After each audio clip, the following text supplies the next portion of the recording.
Hi guys, welcome back to my channel. What if I told you Japan's World War II Navy, one of the most disciplined forces in history, had its own hidden world of forbidden bonds? Life aboard those warships meant months at sea, isolation, and silence. Letters home were censored, emotions were buried. Yet behind the drills and the slogans of honor, there are fragments, diaries, court records, quiet testimonies that hint at relationships between sailors that went far beyond friendship. Some saw it as loyalty, others as shame. Most never spoke of it again. Were these bonds acts of comfort in wartime, or a secret part of naval culture no one dared name? The truth was locked away with the men who lived it. Drop the time you're watching this. Early morning, late night, or somewhere in between. And if you want history told without filters, subscribe. No pressure, but the next story dives even deeper into what war tried to hide. You can almost taste the salt before you even see the water. The year is 1942, and Japan's Navy stretches across the Pacific like an iron spine. You stand on the deck of a destroyer at dawn, watching the horizon smear into gray. Around you, hundreds of men move in silence. Young, shaved, sunburnt, half asleep. Each one trained to serve the emperor with unblinking devotion. Each one taught that emotion is weakness, that individuality is a leak in the ship. And yet, beneath that rigid surface, something stirs that no uniform inspection can detect. Because the sea has always been a place where rules wash thin. War, for all its noise, has a way of forcing people into quiet intimacy. You eat together, sleep together, sweat under the same sky, and dream the same dream of surviving another day. It's in that closeness that boundaries blur. Not just between bodies, but between what's allowed and what's unspeakable. The Imperial Japanese Navy was obsessed with control, of ships, of strategy, of souls, but even here, on these floating cities of steel, the human heart didn't obey orders. When Japan plunged into total war, the Navy was its proudest child. Modeled after Britain's Royal Navy, but infused with samurai discipline, it was a force both elegant and brutal. Officers quoted Confucius one moment and barked punishments the next.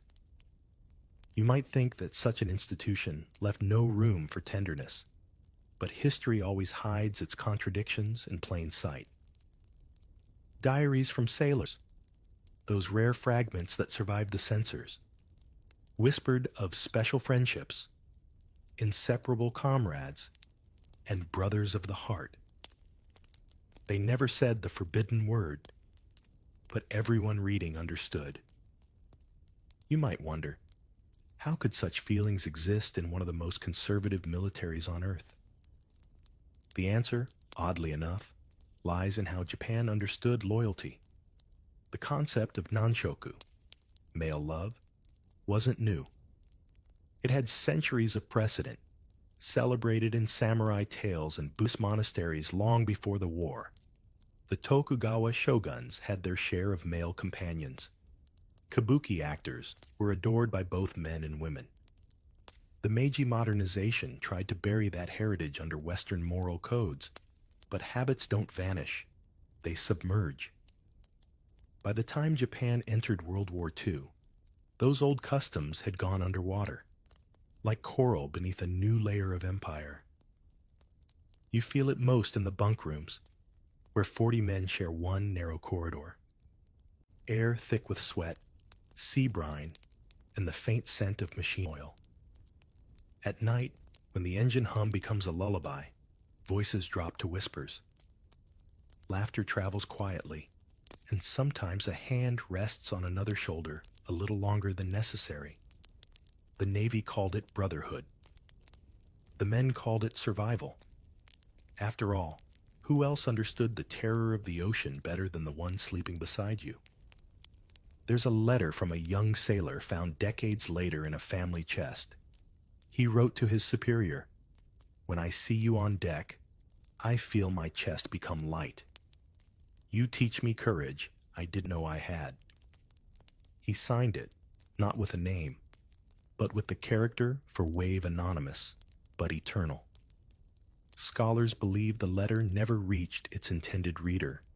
It was hidden, perhaps out of fear. But even hidden, it spoke loudly of how affection disguised itself as discipline. The Navy had its own kind of theater, too.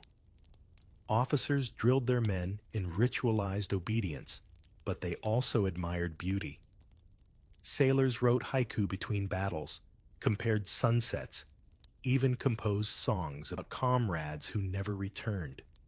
That strange poetry of war, the mix of devotion, grief, and something softer that dared not speak its name, filled the logbooks between casualty counts. Imagine being there. You're 19, sleeping 3 hours a night. Your only family the man in the next hammock. You share cigarettes, rice balls, secrets about home. When he laughs, you forget the war for a moment. When he's gone, you feel the ocean itself grow heavier. No one tells you how to grieve, because grief isn't part of the training. So you hide it behind the same salute you give the emperor. That's how love survives here, disguised as duty. Even the officers weren't blind to it. Some turned a blind eye, others used it to bind loyalty. There were rumors, unproven but persistent, of captains who favored certain subordinates, keeping them close on long voyages, shielding them from punishment. One memoir hinted at relationships of extraordinary devotion, phrased so carefully that you can almost hear the author's hesitation through the paper. You sense he wanted to confess, but only dared to imply. The irony, of course, is that Japan's wartime ideology praised self-sacrifice between men as the purest form of patriotism. Kamikaze pilots wrote farewell letters filled with love for their comrades, even more than for their families. The state encouraged emotional intensity between soldiers, as long as it served the nation. They just couldn't call it what it was. The empire wanted loyalty without affection, passion without love, and faith without doubt. But human hearts don't follow military blueprints. As the ship's siren wails for morning drills, you see the contradiction in every face. Men ordered to die for the emperor, yet still craving someone who will remember their name when they're gone. That's the sea's cruelest secret. It swallows not only bodies, but truths. The waves crash louder now, and somewhere below deck, someone hides a folded letter in his uniform pocket. He'll carry it into battle, never read it aloud, but the ink will blur with sweat and salt until only the feeling remains. You might not know it yet, but this silent undercurrent, the mix of duty and forbidden tenderness, will shape everything that happens next in Japan's wartime navy. You wake to the sound of whistles and boots hammering the deck. 500 men scrambling to line up before the morning bell. The sea hasn't changed, but the men have. Yesterday they were farmers, carpenters, students with ink-stained fingers. Today, they are property of the emperor. You can see it in their eyes as the barber's clippers buzz through black hair, one head after another, stripping away the softness of youth. There's something ritualistic about it, like watching petals fall from the same flower, one by one, until nothing remains but the stem. Training turns boys into soldiers with the precision of a factory line. They learn to march, to shout, to obey before thinking. No emotion, no hesitation. That's the mantra. but you notice how each command hides a quiet irony.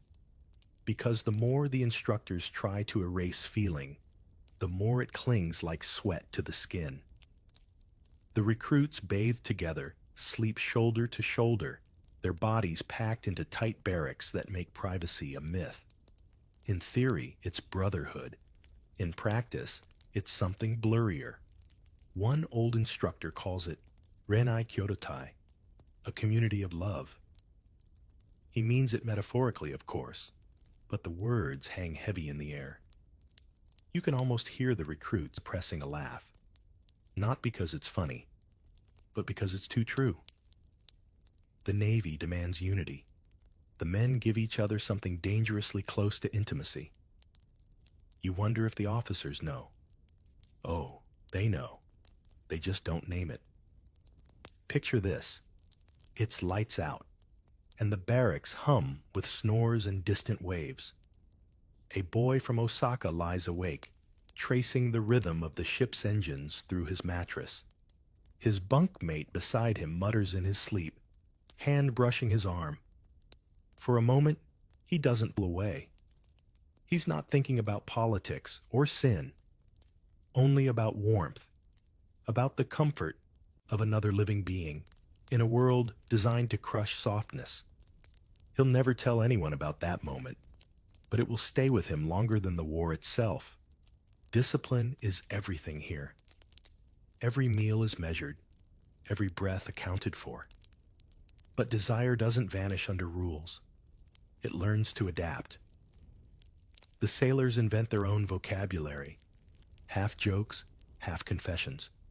Maru no naka no koi, they whisper, love inside the circle, meaning love within the fleet. Some say it with a grin, others with a shrug, but everyone understands. In the Navy's floating world, emotions are both forbidden and inevitable.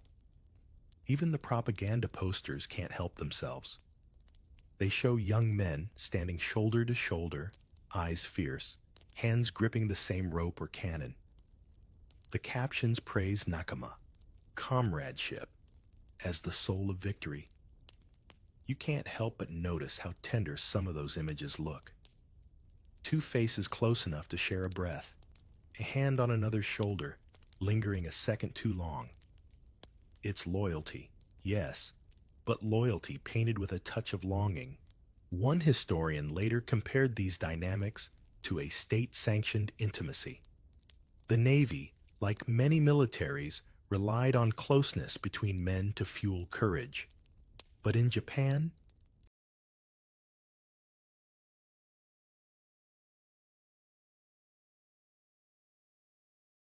that closeness echoed centuries of older traditions. Remember the samurai? They wrote poems to their male lovers between battles, calling them companions of the spirit. The Navy didn't invent this. It simply repackaged it under the emperor's name. Still, not every recruit embraced it. Some joked nervously about weirdos in the bunks. Others just kept quiet, afraid to say what they felt. You might recognize that fear. It's the same silence that lingers in locker rooms, dorms, or any place where young men are told to prove toughness by pretending they feel nothing. The difference is that here, silence could get you promoted. A rare diary from a 1943 cadet describes how he admired his senior officer as one might admire the moon. He writes that his heart moved strangely during drills, then quickly crosses out the line. Later he replaces it with, "I wish to serve with utmost respect." The ink doesn't lie, though. You can almost see him blush through the page, a ghost of affection hidden beneath perfect obedience. It's tempting to laugh, but that would miss the point. These weren't the rebels or romantics of later decades. They were kids caught in a system that both encouraged and punished feeling. A system that said, die for your comrade, but don't love him. How do you follow that order? Some recruits found humor as their only defense. They'd tease each other during bathing time, mock the officers' speeches about pure spirit, and whisper gossip about which crew had the most beautiful ensigns. Laughter, in this world, was a survival tactic. Because if you don't laugh, you start to think, and thinking is dangerous when the state owns your mind. The first months of service stripped everyone down to the same level. You learned to eat without talking, to sleep through alarms, to ignore the sting of salt in your cuts. You also learned the unspoken rule: never betray a comrade, no matter what. Loyalty wasn't just moral, it was erotic in its intensity.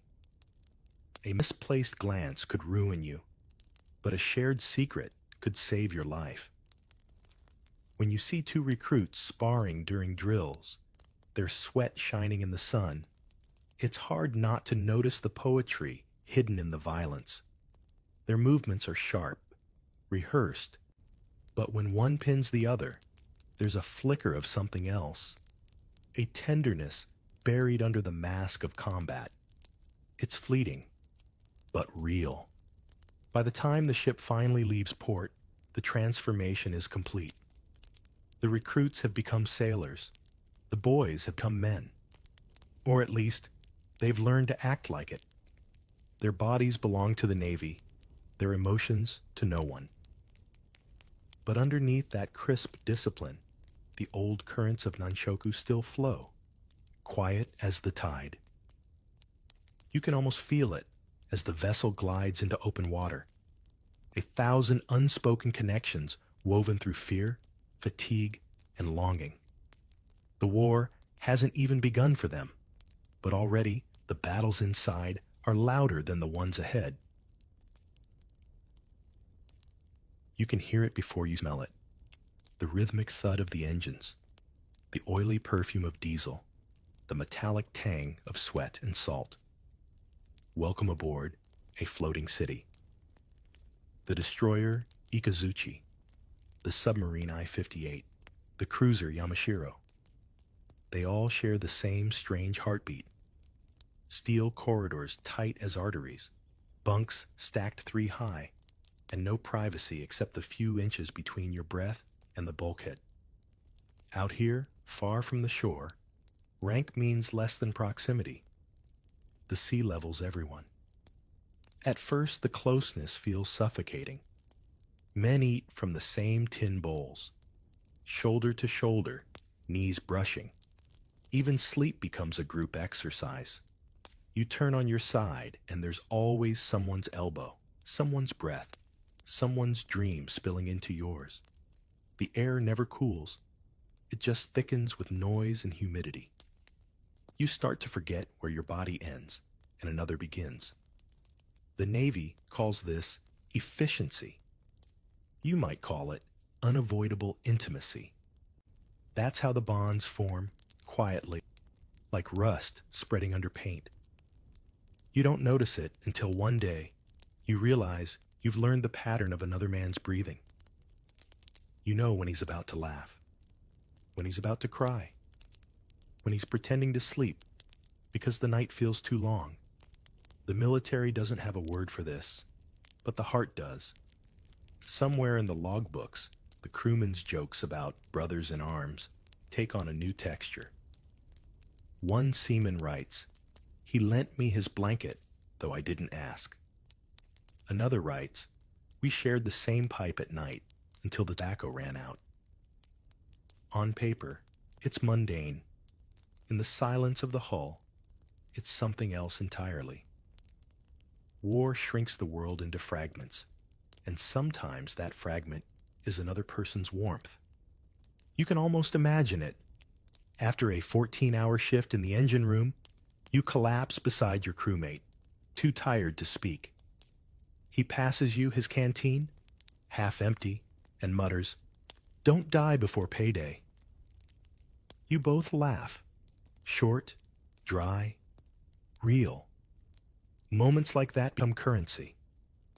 When the sirens sound at midnight, you already know whose eyes you'll meet first. Of course, The Navy's officers pretend not to notice. Officially, the Imperial Navy had moral codes borrowed from the old samurai ethos: chastity, discipline, loyalty to death. Unofficially, most captains preferred not to dig too deeply. As long as morale stayed high and the mission got done, what happened between hammocks stayed there. No trouble, no record, one surviving officer wrote in his post-war memoirs. A rule that sounds suspiciously like permission disguised as silence. Submarines were worse, or better, depending on who you ask. Imagine 50 men trapped inside a steel tube for weeks, barely able to stand upright. Every cough echoes, every touch is amplified. Submarine veterans used to say you could tell who your best friend was by who let you sleep closest to the ventilation pipe. In those conditions, personal space dissolves into legend. When one sailor gets sick, everyone catches it. When one dies, it feels like a hole torn through the entire crew. That kind of closeness makes words like friendship feel too small. It wasn't just survival, it was ritual. Sailors washed each other's backs, stitched each other's uniforms, even wrote small haiku on scrap paper for birthdays. You'd be surprised how often poetry sneaks into war. A mechanic aboard the Kirishima once scrawled on the engine casing, "Salt on my lips, but his hand steady beside mine. The storm will pass soon." No one ever erased it. You might think this sounds romanticized, but these little acts weren't fantasy. They were the only ways to reclaim humanity in a system that turned men into machinery. The Navy wanted discipline. It got devotion instead. And yet, danger lurked in every whisper. The military police, the dreaded Kempeitai, were known to make examples of immorality when rumors got too loud. Accused sailors could be reassigned to suicide missions or humiliated publicly. So Affection learned to wear camouflage. Instead of love letters, there were maintenance logs. Instead of endearments, there were coded phrases: "You are my best compass," or "The sea feels calmer when you are near." In a world of censors, metaphors became weapons of survival. If you listen closely, you can still hear the echoes in veterans' testimonies decades later. One recalled a petty officer who kept a photo of another sailor hidden inside his cap. "It wasn't about lust," he said in an interview. "It was about remembering why I wanted to live another day." Another laughed. When asked if such relationships existed, you'd have to be blind not to see it. The irony? The Navy's code of Kaikyo no Seishin, spirit of the sea, encouraged loyalty, unity, and emotional dependence between sailors. They were told to treat one another like limbs of a single body. The propaganda called it the purity of brotherhood. The reality blurred that purity into something far more human. You might wonder if this kind of closeness distracted from the war effort. Actually, it often made crews stronger. Submarine crews with high cohesion had better survival rates. Shared affection made men fight harder, endure longer, grieve deeper. The Navy never admitted it, but love, by any name, was one of its best weapons. Sometimes, on calm nights, the men would climb to the deck to watch phosphorescent waves glowing beneath the hull. Someone would hum an old folk song from Kyushu, and others would join in, their voices low, blending with the sea. It wasn't patriotic. It was personal. For a few minutes, the empire, the emperor, and the endless war disappeared. Only the ocean listened. The next day, orders would come, drills would resume, and the machinery of empire would grind forward. But those small glimmers, those stolen seconds of warmth, were what kept the men from unraveling completely. The Navy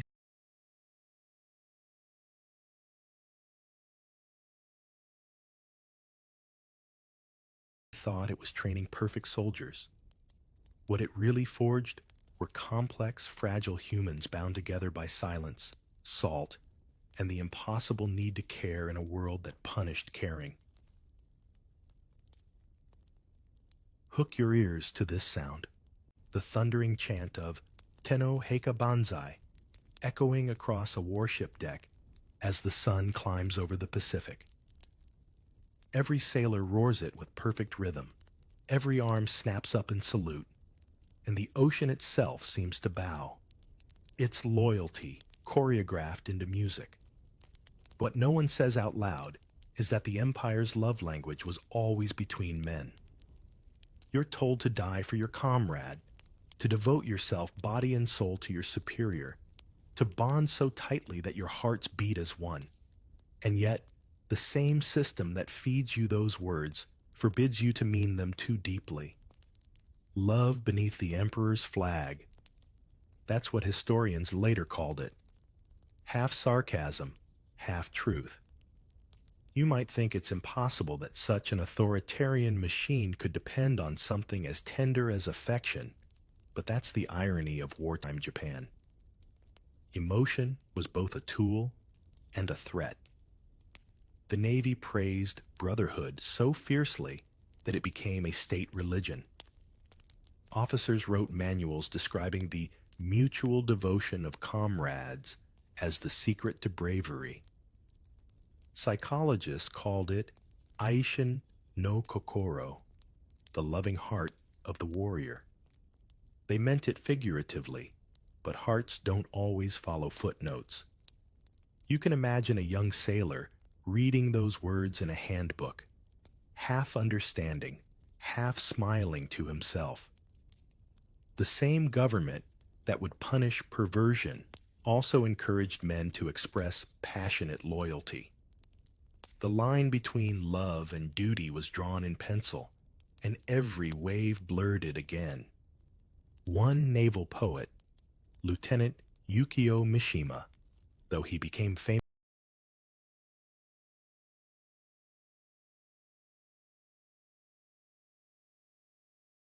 only later, once wrote about a soldier's beauty that blooms only when he faces death. His early fascination with male honor and devotion came straight from the wartime ethos he grew up in. He wasn't alone. Across the fleet, officers admired the symmetry of two men marching in step, dying together, leaving behind a story of perfect camaraderie. That's the kind of loyalty the propaganda wanted. Emotional enough to inspire, controlled enough not to embarrass the empire. The imperial education system had been planting this seed for decades. Boys in military schools were told that to love the emperor was to love one another as extensions of his body. Teachers compared comradeship to marriage, except holier, purer, because it existed without selfish desire. If that sounds like a contradiction, it's because it was one. But when you grow up believing the highest form of love is self-sacrifice for your fellow man, the leap from duty to affection isn't far. On the ships, that ideology became daily ritual. You see it when a senior petty officer guides a trembling recruit through his first air raid drill, hands firm on his shoulders, whispering, "You'll be fine." You see it when men kneel beside a wounded comrade and call him brother as the medics rush in. You see it in the letters they write home, not to girlfriends or wives, but to fellow sailors, describing bonds stronger than life. There's a reason so many kamikaze pilots left farewell notes addressed not to parents, but to comrades. "If you meet me again in the next life," one wrote, "let us serve together once more." That wasn't rhetoric. It was yearning disguised as patriotism. The Empire turned devotion into ammunition, and it worked, until the human cost became too visible to hide. Even propaganda films hinted at it. Watch Hawaii Mere Oki Kaisen, The War at Sea from Hawaii to Malaya, Japan's 1942 blockbuster. The camera lingers on sailors' faces far longer than on explosions. You see their eyes meeting across the deck, the tiny gestures of reassurance, the tragic beauty of young men offering their lives for one another. The film pretends it's about victory. The emotion underneath is pure vulnerability. You might wonder how all this didn't collapse under its own hypocrisy. It nearly did. Officers who grew too attached to their subordinates risked being labeled weak. Recruits who showed excessive affection were reprimanded for feminine behavior. But here's the paradox. The same commanders who punished softness also depended on it to keep morale alive. A fleet without heart, one admiral famously said, is already sunk. So the Navy learned to channel that energy, to polish love until it looked like duty. When a sailor kissed another's forehead before a suicide mission, no one said a word. When men clutched hands during night bombardments, it was courage, not comfort. The Empire's greatest trick was convincing everyone that tenderness served the flag. And yet, the line sometimes slipped. One letter preserved by a post-war historian reads, "Your voice is my shore. When I hear it, I remember why I endure." It was signed with a naval code number, no name. The handwriting is neat, almost ceremonial. You can imagine the man who wrote it sitting under red emergency light, knowing every word might be censored, writing anyway. War propaganda needed heroes, but it accidentally immortalized longing. The posters of grinning sailors locking arms, the speeches about pure hearts bound in unity, all of it turned into unintentional confessions. Even Emperor Hirohito's radio broadcast, urging loyalty, used the phrase Magokoro no Chikai, a vow of true heart, the language of romance wrapped in the uniform of empire. If you listen closely, you can still hear the heartbeat of that contradiction. The drums of nationalism, yes, but also the quiet hum beneath them, the rhythm of men learning how to care for each other in the only way they were allowed. The Empire may have painted that love in camouflage, but it couldn't erase it. And in that strange twilight between loyalty and desire, the Imperial Japanese Navy found both its strength and its secret. Because when the flag demanded absolute devotion, the sailors gave it. And then, quietly, they gave each other more. The air inside an officer's dormitory smells faintly of ink and seaweed paper. You step quietly past sliding doors lined with nameplates. Lieutenant Aoki, Ensign Tanabe, Commander Nakayama. And every room hums the same symphony of scratching pens and murmured etiquette. Here, the war feels far away. You could almost mistake it for a boarding school, if not for the rifles resting neatly in the corner. This is where the Navy's intellectuals live, the educated elite from Tokyo Imperial University, Kyoto, Waseda. They read poetry during ration breaks, debate philosophy in whispers, and practice calligraphy on envelopes they'll never send. You might think that being part of the officer class meant freedom, but in truth, they were trapped too. Trapped in hierarchy, in etiquette, in the constant performance of stoic masculinity. Yet within that rigid frame, affection found its own coded language. One young officer, writing in 1944, confessed in his journal that he admired a fellow cadet whose spirit shines brighter than the sea. He wrote that every conversation with him felt like drinking moonlight. The sentence after that was blacked out by a censor's pen. When the diary resurfaced after war, historians couldn't read what had been removed. Maybe a confession, maybe just a risk he couldn't take. You can almost hear the hesitation, a heartbeat caught between ink strokes. Letters were the safest form of rebellion. Officers used flowery phrasing that could mean anything or everything. The stars seemed closer tonight, as if they too listened for your voice.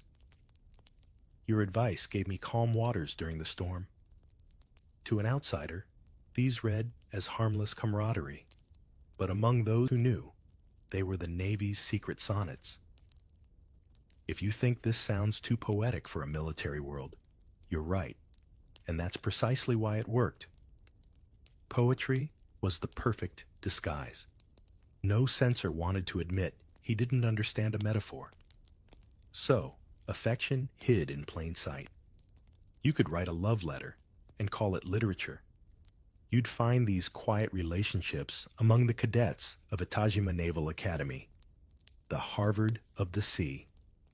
Between grueling drills, students traded haiku, borrowed books, even held philosophy circles after curfew. There's a famous anecdote about an instructor catching two cadets sitting too close under a lamplight. He scolded them for improper conduct, but then added, "Such closeness should be reserved for battle." You can't help but hear the double meaning. He knew, and he chose mercy over exposure. Sometimes, these bonds crossed class lines. A lieutenant might mentor a young seaman, guiding him through naval codes, helping him read and write. The word used for this was Kohai Jr. and Senpai Sr. But inside those titles, something tender could bloom. The Senpai protected, the Kohai adored. To outsiders, it looked like mentorship. To those living it, it often felt like devotion. Think of it like this. When you're adrift on endless seas, the person who listens becomes the anchor. Some officers kept their favorite cadets nearby during postings, citing trust. They dined together, discuss poetry, share cigarettes during night watches. There's a photo from 1943. Two men in crisp white uniforms, one leaning slightly toward the other, their smiles hesitant but unmistakably personal. On the back, in faint pencil, "To my calm harbor." Of course, this world of paper and politeness had its risks. The Kempeitai didn't need evidence to destroy a career. Even rumor was enough. That's why everything stayed wrapped in implication. You might find two officers exchanging small gifts, a carved charm, a hand-folded paper crane, then immediately insisting it was for luck. The charm might disappear into a pocket, but the memory of the gesture stayed long after. Sometimes, literature became a mirror too dangerous to look into. Officers passed around novels by Ihara Saikaku or Natsume Soseki, writers who explored male affection centuries before. Reading such stories in wartime Japan was a small act of rebellion, a whisper to the past saying, "We remember." It's strange, isn't it? How history often loops back on itself. The same kind of love that had once been part of samurai culture was now a secret again. Not all stories ended tenderly. Some officers, terrified of exposure, overcorrected, mocking or punishing the very thing they felt. A few historians even suggest that harsh discipline sometimes masked inner guilt. He struck his men hardest when he feared his own heart, one memoir notes. The war turned emotions into weapons, affection twisted into cruelty, fear disguised as authority. Still, between the cracks, you find beauty. One Navy chaplain recalled officiating an informal ceremony, two officers exchanging oaths before battle, calling each other Chikai no Tomo, vowed friends, No document, no ring, no kiss. Just words whispered over the hum of the sea. The chaplain never reported them. They looked at peace, he wrote. You might pause and wonder, were these men truly in love, or simply clinging to the nearest soul in a collapsing world? Maybe both. War doesn't draw clean lines. It blurs everything. The officers who traded poems and glances weren't breaking rules so much as rewriting them, creating a fragile sanctuary within the Empire's iron machinery. And while the admirals planned strategies to conquer oceans, their subordinates quietly discovered the one thing the Empire could never command: tenderness. You can almost picture it. Ink drying on forbidden letters, a moonlit deck, two silhouettes framed by lantern light. The war raged, the Empire shouted, but inside that small circle of trust, there was a heartbeat that belonged to no one but them. Discipline in the Imperial Japanese Navy was not just a rule, it was a religion. You can feel it in every movement, every salute, every perfectly folded blanket. The word chowa, harmony, hung in the air like incense. But harmony, here, meant obedience. You didn't question, you didn't complain, and you definitely didn't let your emotions leak through the cracks. And if they did, well, the Navy had its own quiet ways of sealing them back up. Punishment didn't always come with shouts or chains. Sometimes it came with silence. You might suddenly find your name missing from the duty roster, your friends avoiding eye contact, your transfer papers stamped without explanation. Immorality, they'd whisper. That polite, suffocating word that covered everything from drunkenness to love. There were no official trials for such things. The Navy preferred what it called naibu shobun, internal handling. That meant your file vanished into a drawer, and you were reassigned to some remote port where no one asked questions.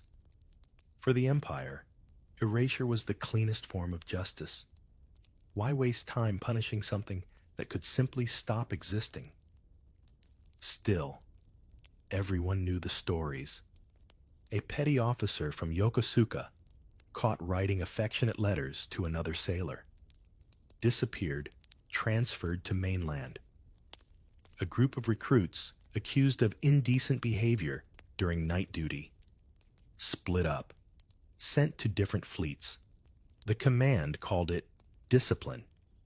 The sailors called it ghosting by the Emperor. You could be erased for feeling too much. And yet, even in this rigid world, hypocrisy reigned. The same commanders who punished moral impurity tolerated drunken brawls, gambling, even brothel visits during shore leave. They claimed it kept the men healthy. But affection between sailors? That was a sickness, one you cured by exile. Sometimes, the punishment wasn't about sin. It was about control. The Empire feared anything it couldn't categorize. A man in love was unpredictable.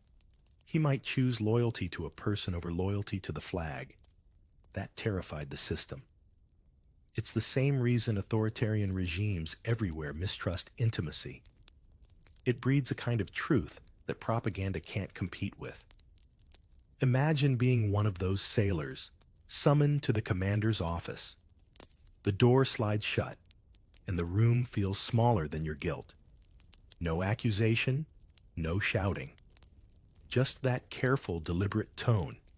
You have failed to maintain discipline. You bow, apologize, but the decision's already written. You're being sent to another vessel, one rumored to have high mortality rates. You'll never see your comrades again. The officer dismisses you with a single nod. That's how love dies in silence. Still, humans are stubborn. Even fear has limits. Sailors learn to communicate in code, to hide tenderness in plain sight. A casual pat on the shoulder could mean, I'm still here. Sharing food during night watch could mean, I forgive you. They turned small acts of defiance into rituals that no officer could punish. One fascinating account comes from a veteran interviewed in the 1970s. He said, they thought they could scare us out of caring, but it only made us care differently. He laughed softly before adding, we just got better at pretending. That line says everything, doesn't it? Pretending became survival.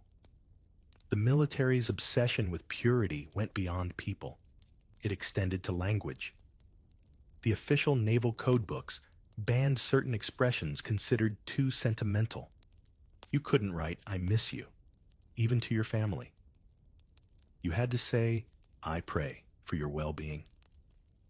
The empire policed not just behavior, but vocabulary.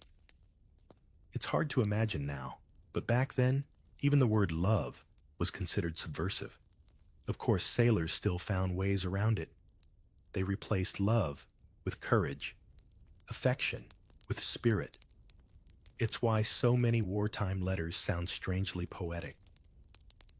I draw strength from your memory. Our friendship gives me courage. Phrases that, in another world, would simply mean, I love you. Sometimes, discipline turned cruel. Public beatings were rare, but theatrical. The point wasn't pain, it was humiliation. Let this be an example, the officer would say, while the other men stood frozen, watching. No one dared to move, because sympathy could be mistaken for guilt. It's strange how silence can be louder than screams. Still, there were small rebellions. Men smuggled forbidden books, like Saikaku's The Great Mirror of Male Love, or foreign novels translated secretly by scholars. Reading them was an act of resistance, a reminder that affection between men wasn't new or unnatural. It had existed long before the empire, and it would exist long after. Even the chaplains, those tasked with enforcing moral guidance, sometimes looked the other way. One of them later confessed, they came to me for confession, but what sin could I name in kindness? That might be the most honest sermon ever given in wartime Japan. You might ask, how did anyone keep their sanity under such quiet terror? The answer is, they didn't always. Some sailors became colder, crueler, turning their fear outward. Others retreated into silence, letting the sea swallow their secrets. But a few, just a few, refused to let the empire define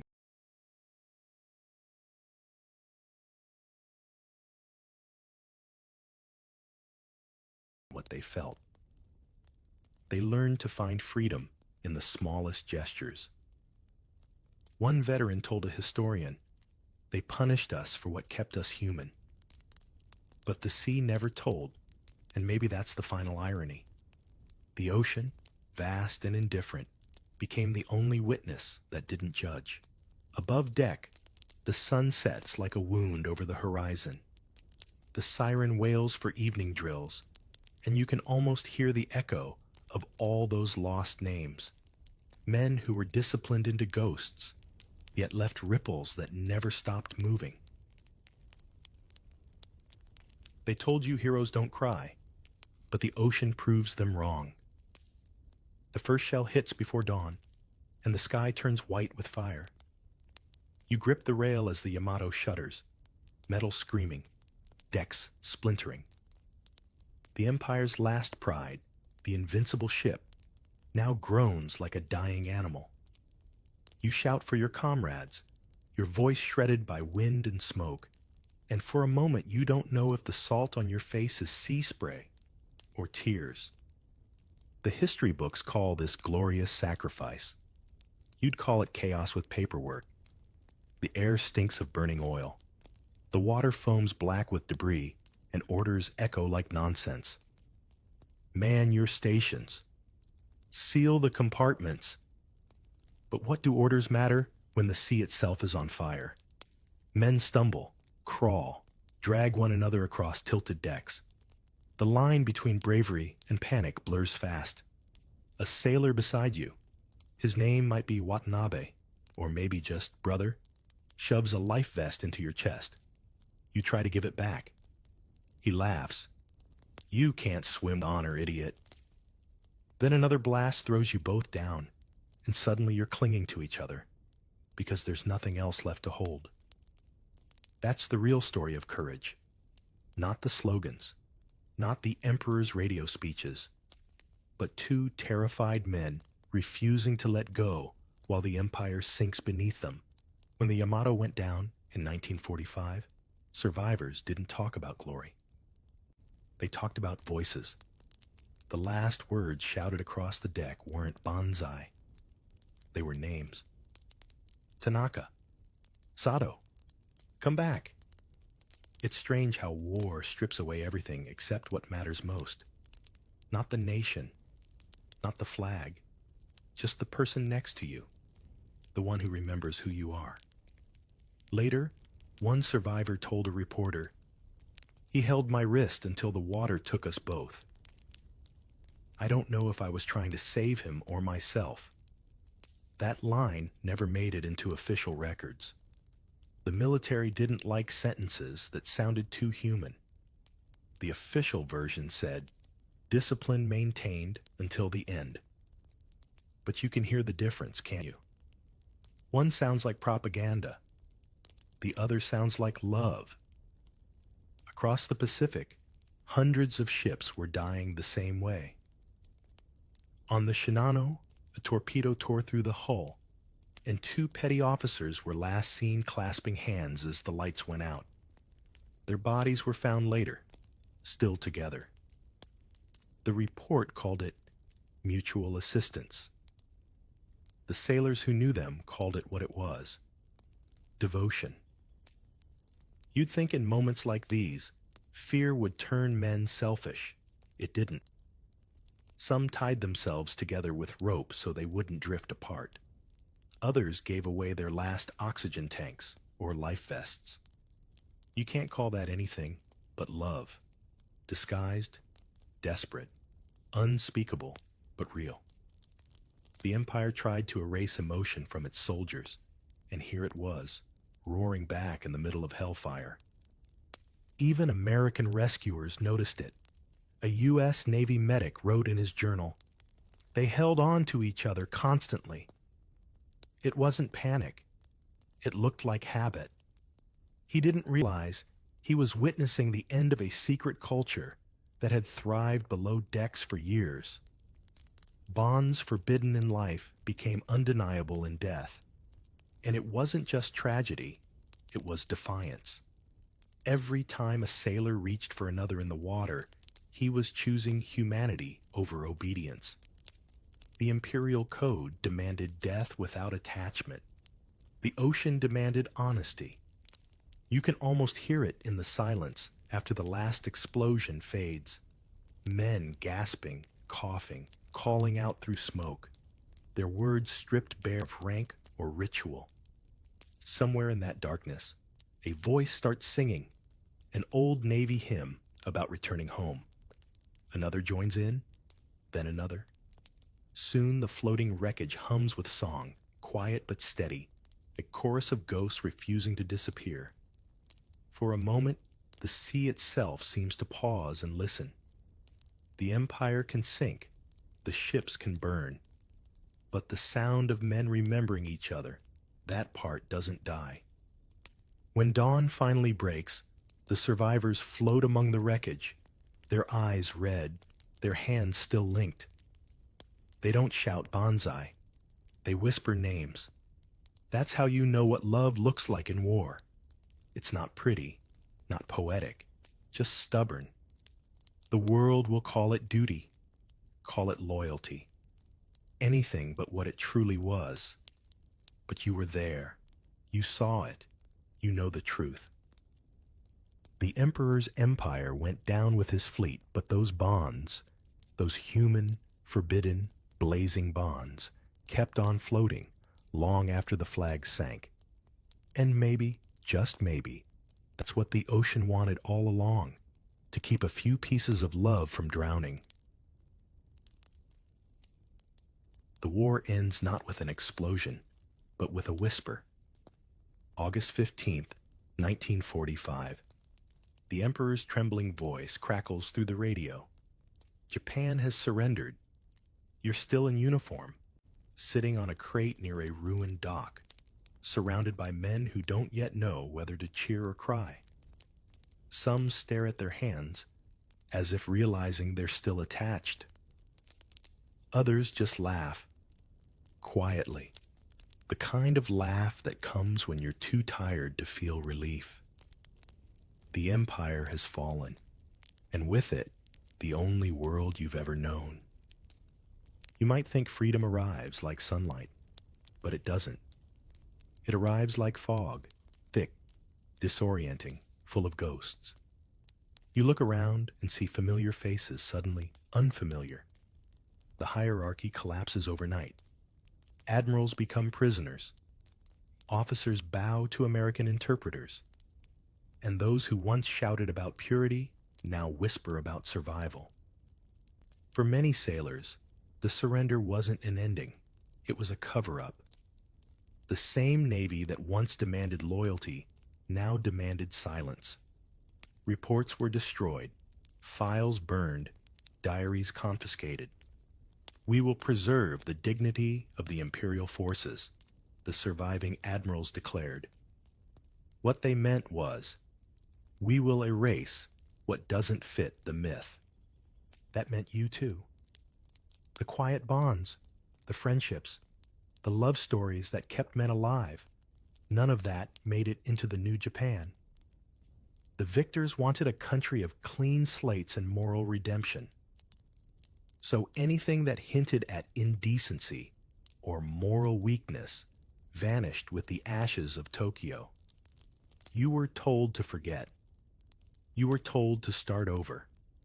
But memory is stubborn.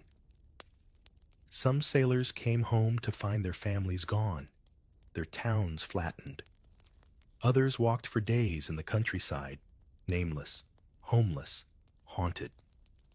The empire had told them they were part of something eternal, and now they were just men. What do you do when you've been trained to serve an ideal that no longer exists?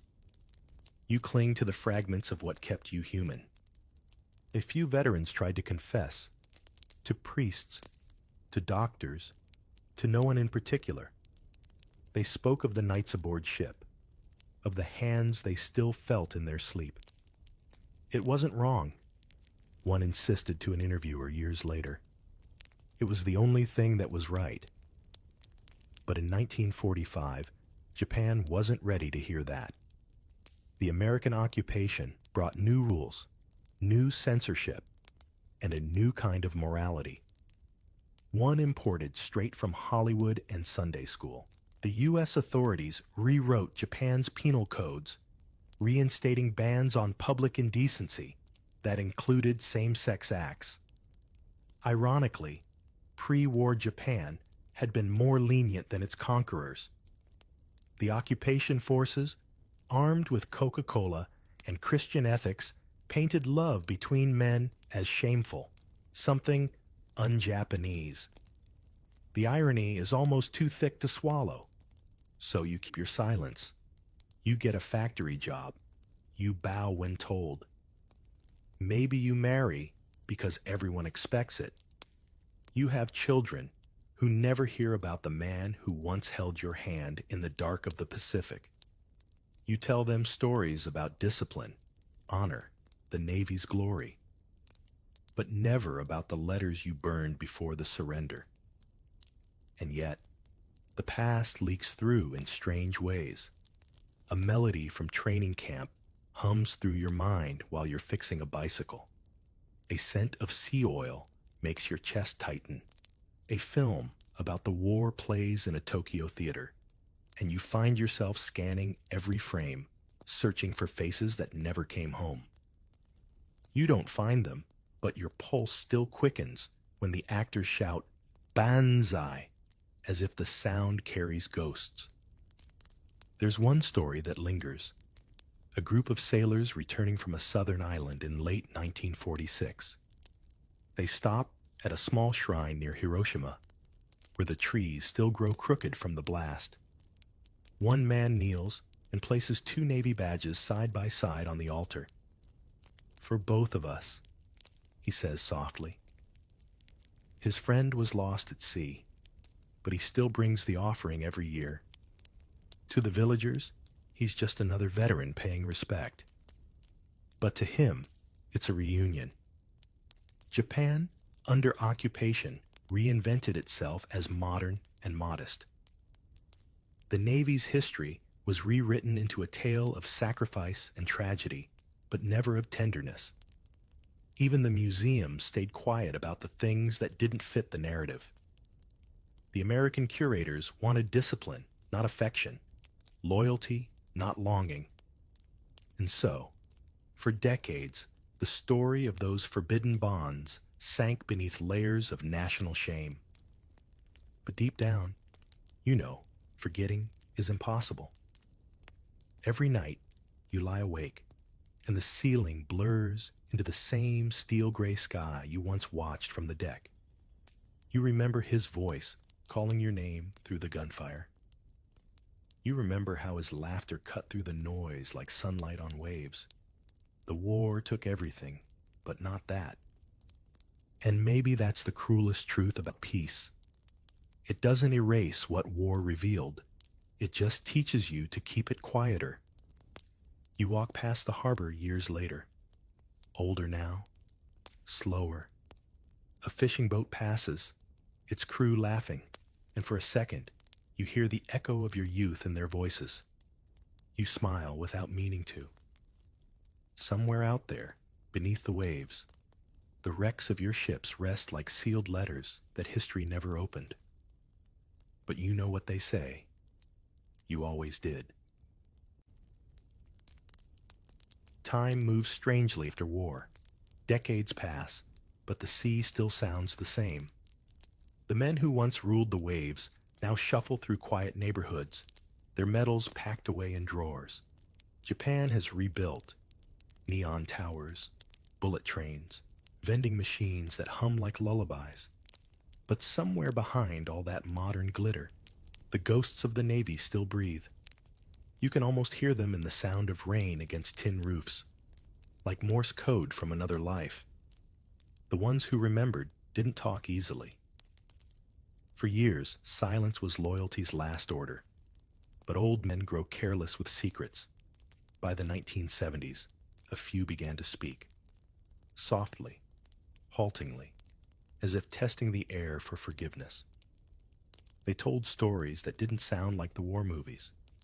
Stories about special comrades and bonds of the heart. They never used the word love, but the meaning sat between every syllable. You imagine one of them, maybe in a nursing home outside Yokohama, sitting beside a tape recorder. His hands tremble as he adjusts the microphone. "We were not bad people," he begins.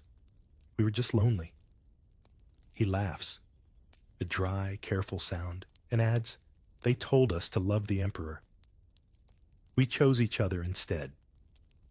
Historians found these tapes years later, brittle with age but still clear. They called it oral history. You'd call it confession. And listening to them, you realize these men weren't trying to justify themselves. They were trying to remember how it felt to be human in a world that punished humanity. Some of them wrote novels instead. A former petty officer published The Sea Between Men, a thinly veiled account of two sailors whose friendship defies military order.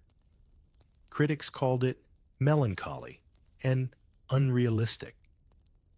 The author just smiled in interviews and said, "It happened more often than you think." The book sold poorly, but among veterans, it passed from hand to hand like contraband scripture. There were others too: poets, filmmakers, academics, each tugging at threads the empire had tried to bury. One historian found a set of censored letters in a Navy archive, 59 correspondences between two officers stationed in Micronesia. The language was so formal, it bordered on sacred. "Your words steady my spirit," one wrote. "When I close my eyes, I see you standing at attention under the rising sun." Every letter signed with the same phrase: "I serve you as I serve the nation." To the censors, that sounded patriotic. To anyone else, it sounds heartbreakingly intimate. Of course, not everyone wanted these memories dug up.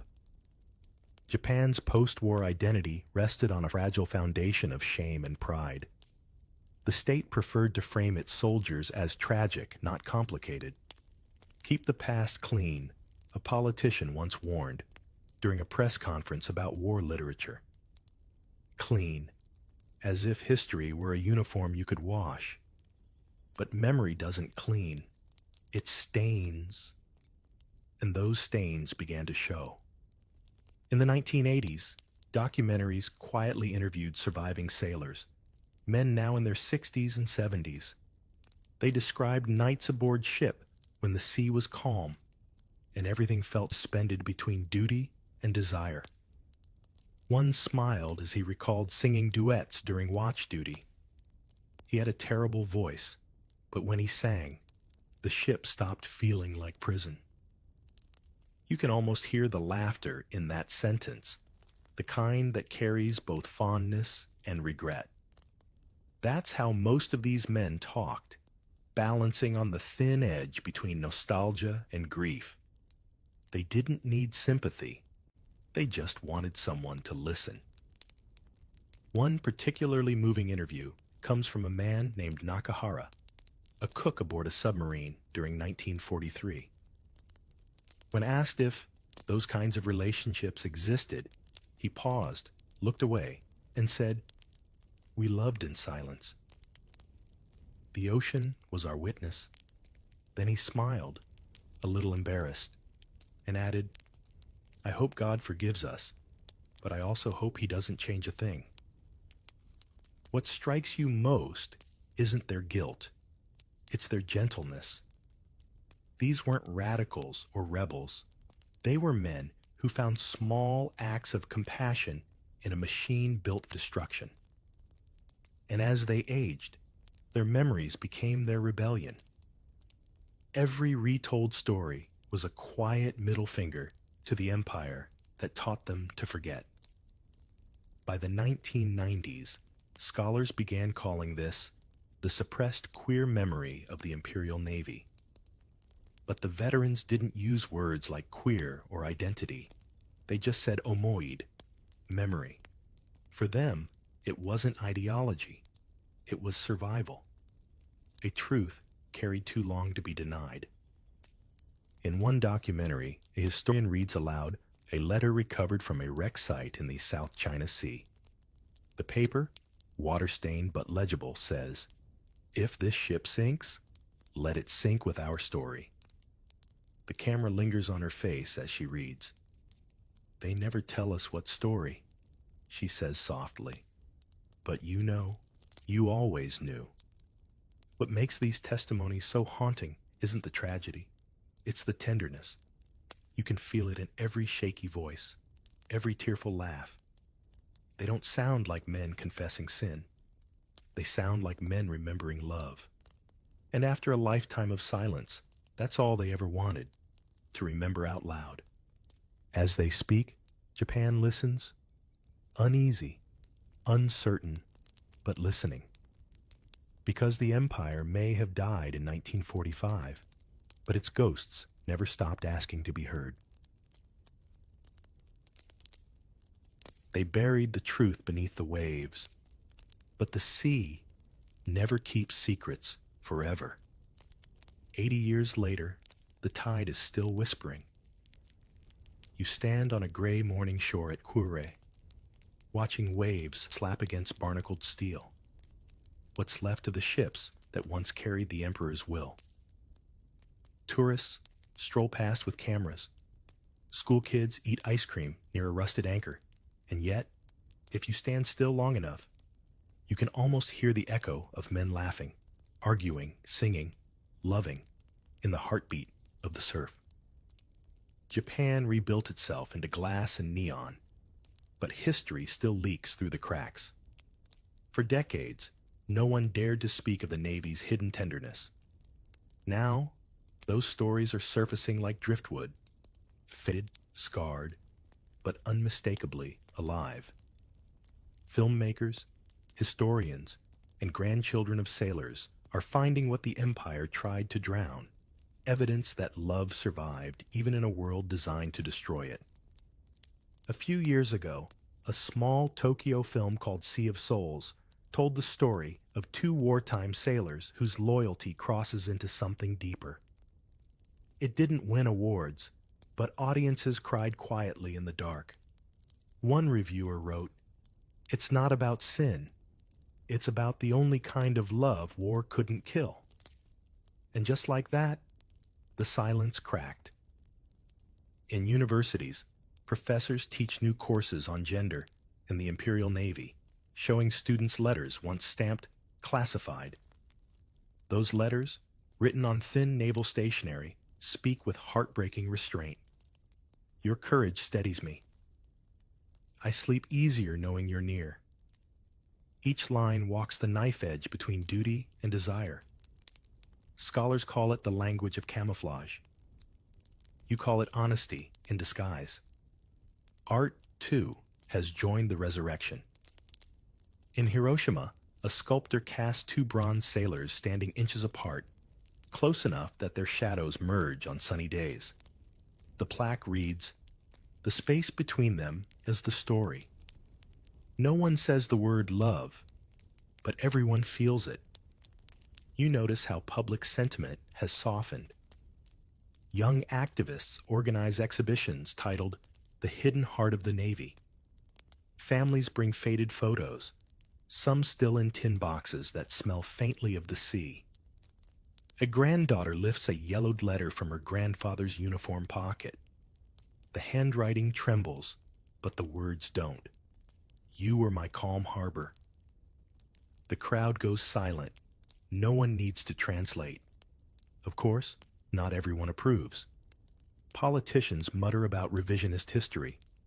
Commentators complain that romanticizing soldiers disrespects their sacrifice. But maybe truth isn't disrespect. It's repair. To remember, tenderness doesn't erase suffering. It redeems it. Japan has told the story of war through fire and shame for decades. Perhaps now, it's time to tell it through compassion. You visit the Naval Museum at Yokosuka and find a display titled Unrecorded Lives. Inside, two photographs. Two sailors laughing on deck, arms slung around each other, their faces sunlit and free. The label says, Unidentified Crew, 1943. But you can feel their names even if no one speaks them. You can almost hear their voices under the hum of the air conditioning. What's remarkable is how time has turned silence into scripture. The same empire that punished affection gave birth to the most enduring proof of it. The waves that swallowed the ships preserved their stories. Divers still bring up artifacts from wrecks, dog tags, buttons, journals sealed in oilskin. One journal found near Okinawa contained a single line untouched by time. Even if the sea takes us, let it carry our hearts together. And now, at last, the sea has returned those hearts. You see it in theater plays that imagine the inner lives of forgotten sailors, in poetry readings where young men whisper old letters aloud, in scholars' voices trembling as they present evidence long hidden by censors, in online archives where you can hear, in crackly audio, an old veteran chuckling softly before saying, "We thought the ocean would keep our secret." Instead, it told everyone. There's a strange peace in that. Maybe it's justice. Maybe it's grace. Because every empire believes it can control memory. But love is the only soldier that never retires. The sun sinks behind the inland sea, orange bleeding into blue. The waves hiss and glitter as if the past is exhaling. You close your eyes, and the sound almost becomes a lullaby. The echo of boots on deck, the hush of shared laughter, the rhythm of two heartbeats out of time with war. The empire is gone. The uniforms are dust. But the tide keeps rising, whispering the same truth over and over. They were here. Not heroes, not sinners, just men who found warmth in the coldest chapter of history. And maybe that's the truest victory of all. Turns out, the sea never really forgot. It just waited. All those stories of quiet love and loyalty came back with the tide, proof that even in war, people still found ways to care. But the ocean wasn't the only one keeping secrets. On land, Japan's World War II, Army had its own hidden world, where duty and desire marched side by side. They say silence is the first uniform you wear. You step off the train into a field of khaki, the smell of wet wool and coal dust thick enough to taste. Around you, thousands of young men shuffle in unison, heads shaved, eyes lowered, hearts hammering in identical rhythm. You're not just joining an army. You're stepping into a machine that eats the individual whole and spits out something called soldier. The sergeant doesn't yell your name. He doesn't have to. You've already stopped being a name. You're a number, a pair of boots, a single brushstroke in the emperor's painting of destiny. He barks, and you move before you even understand the command. That's the first lesson. Think too slowly, and the man behind you catches the punishment meant for you both. In the Japanese Imperial Army, collective responsibility means everyone bleeds together, or not at all. Your first meal looks like someone whispered rice over a bowl of boiling water. The pickled plum in the center is supposed to symbolize the flag. Red circle, white background, but it feels more like a joke. The officer supervising the meal doesn't smile. He reminds you to be grateful, because a soldier's duty isn't to eat, it's to endure. You swallow hard, because that's the second lesson. Endurance is the only luxury you can afford. At night, the barracks hum with the sound of snoring and stifled coughing. Someone whispers that soldiers in the Navy get fish in their soup. You almost laugh, but laughter is dangerous here. Every gesture is watched, every sound carries, and even a yawn at the wrong moment can earn you a slap across the face. The corporal who hit you later apologized, in writing, to his superior, not to you. Discipline in this world is less about justice and more about choreography. By the third day, your body doesn't belong to you. The boots you wear feel like they've grown into your bones. You march, you bow, you shout, you sweat. Every action fused to orders, barked like percussion. And yet, there's a strange comfort in the predictability of it. No choices, no doubts, just movement, just obedience. In a world so chaotic, being told what to do almost feels like peace. Still, you can't help noticing the absurdities. The officers make you polish your mess tin until you can see the reflection of a mosquito on it, then order you to dig trenches that collapse in the rain. You're told to love your rifle like a bride, but never question why you have to sleep with it under your head. It's not romance. It's paranoia dressed as devotion. One morning, the drill instructor orders everyone to shout their devotion to the emperor. 1,000 voices rise together. Tenno Heika Banzai! 10,000 years to His Majesty. You yell until your throat burns, and somewhere between the third and fourth repetition, your own voice disappears into the collective roar. You can't tell if it's patriotism or hypnosis, but it works. At the same time, you start seeing the invisible ranks within the ranks. The Tokyo boys sneer at the rural recruits from Kyushu. The sons of school teachers mock the farmers who can't write their names straight. The Imperial Army loves unity in theory, but hierarchy in practice. Even among those condemned to the same rice gruel, someone always finds a way to feel superior. The only real equalizer is exhaustion. After 14 hours of drilling under the summer sun, no one cares who your father was. You all stink the same. You all crave sleep the same. The human body becomes democratic under pain. You also begin to realize that silence isn't emptiness, it's survival. You learn when to nod without thinking, when to look busy, when to look invisible. There's an art to avoiding notice, a kind of stealth worship.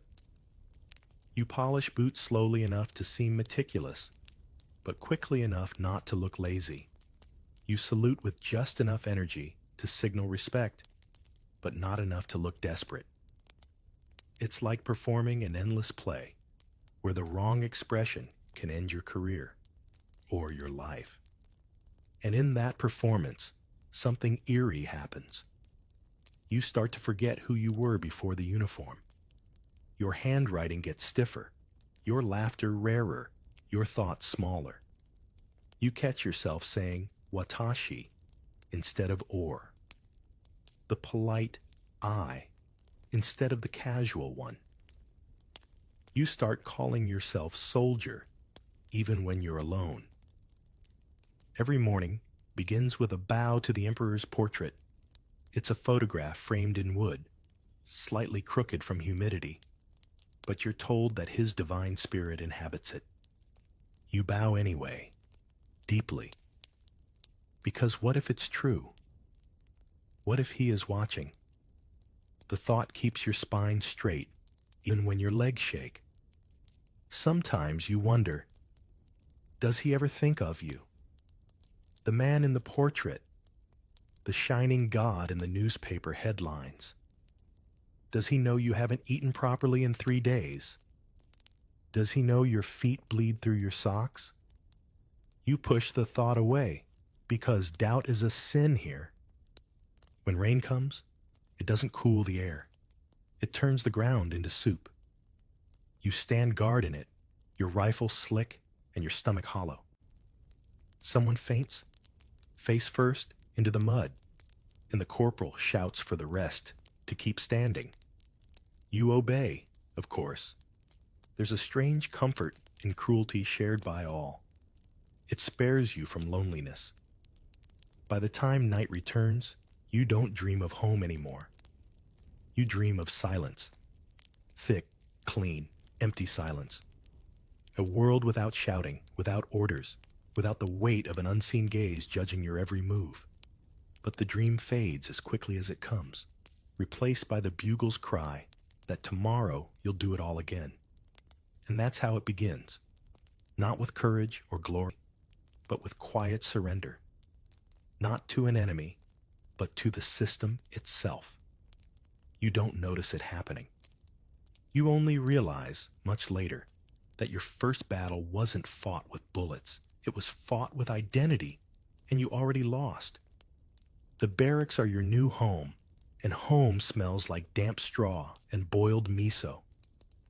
You wake up before the sun does, because the whistle doesn't care about sleep. The air bites at your skin as you fumble for your uniform, in the dark, half awake, half resentful, trying not to trip over the wooden sandals of the man sleeping beside you. If you ever wondered what sharing space means,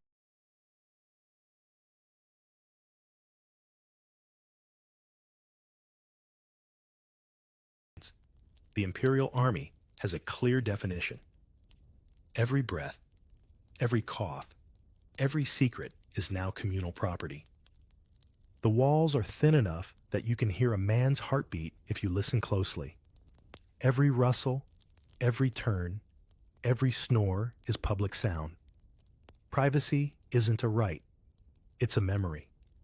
And when you think of your old futon at home, that tiny slice of peace now feels like a luxury more expensive than gold. Funny how fast comfort becomes a myth once someone takes it away. Breakfast arrives in the form of watery rice and something that might once have been a fish. You learn not to ask questions about food here. Curiosity only leads to disappointment. There's always that one optimist in every platoon, the kind of man who says, maybe tomorrow we'll get eggs.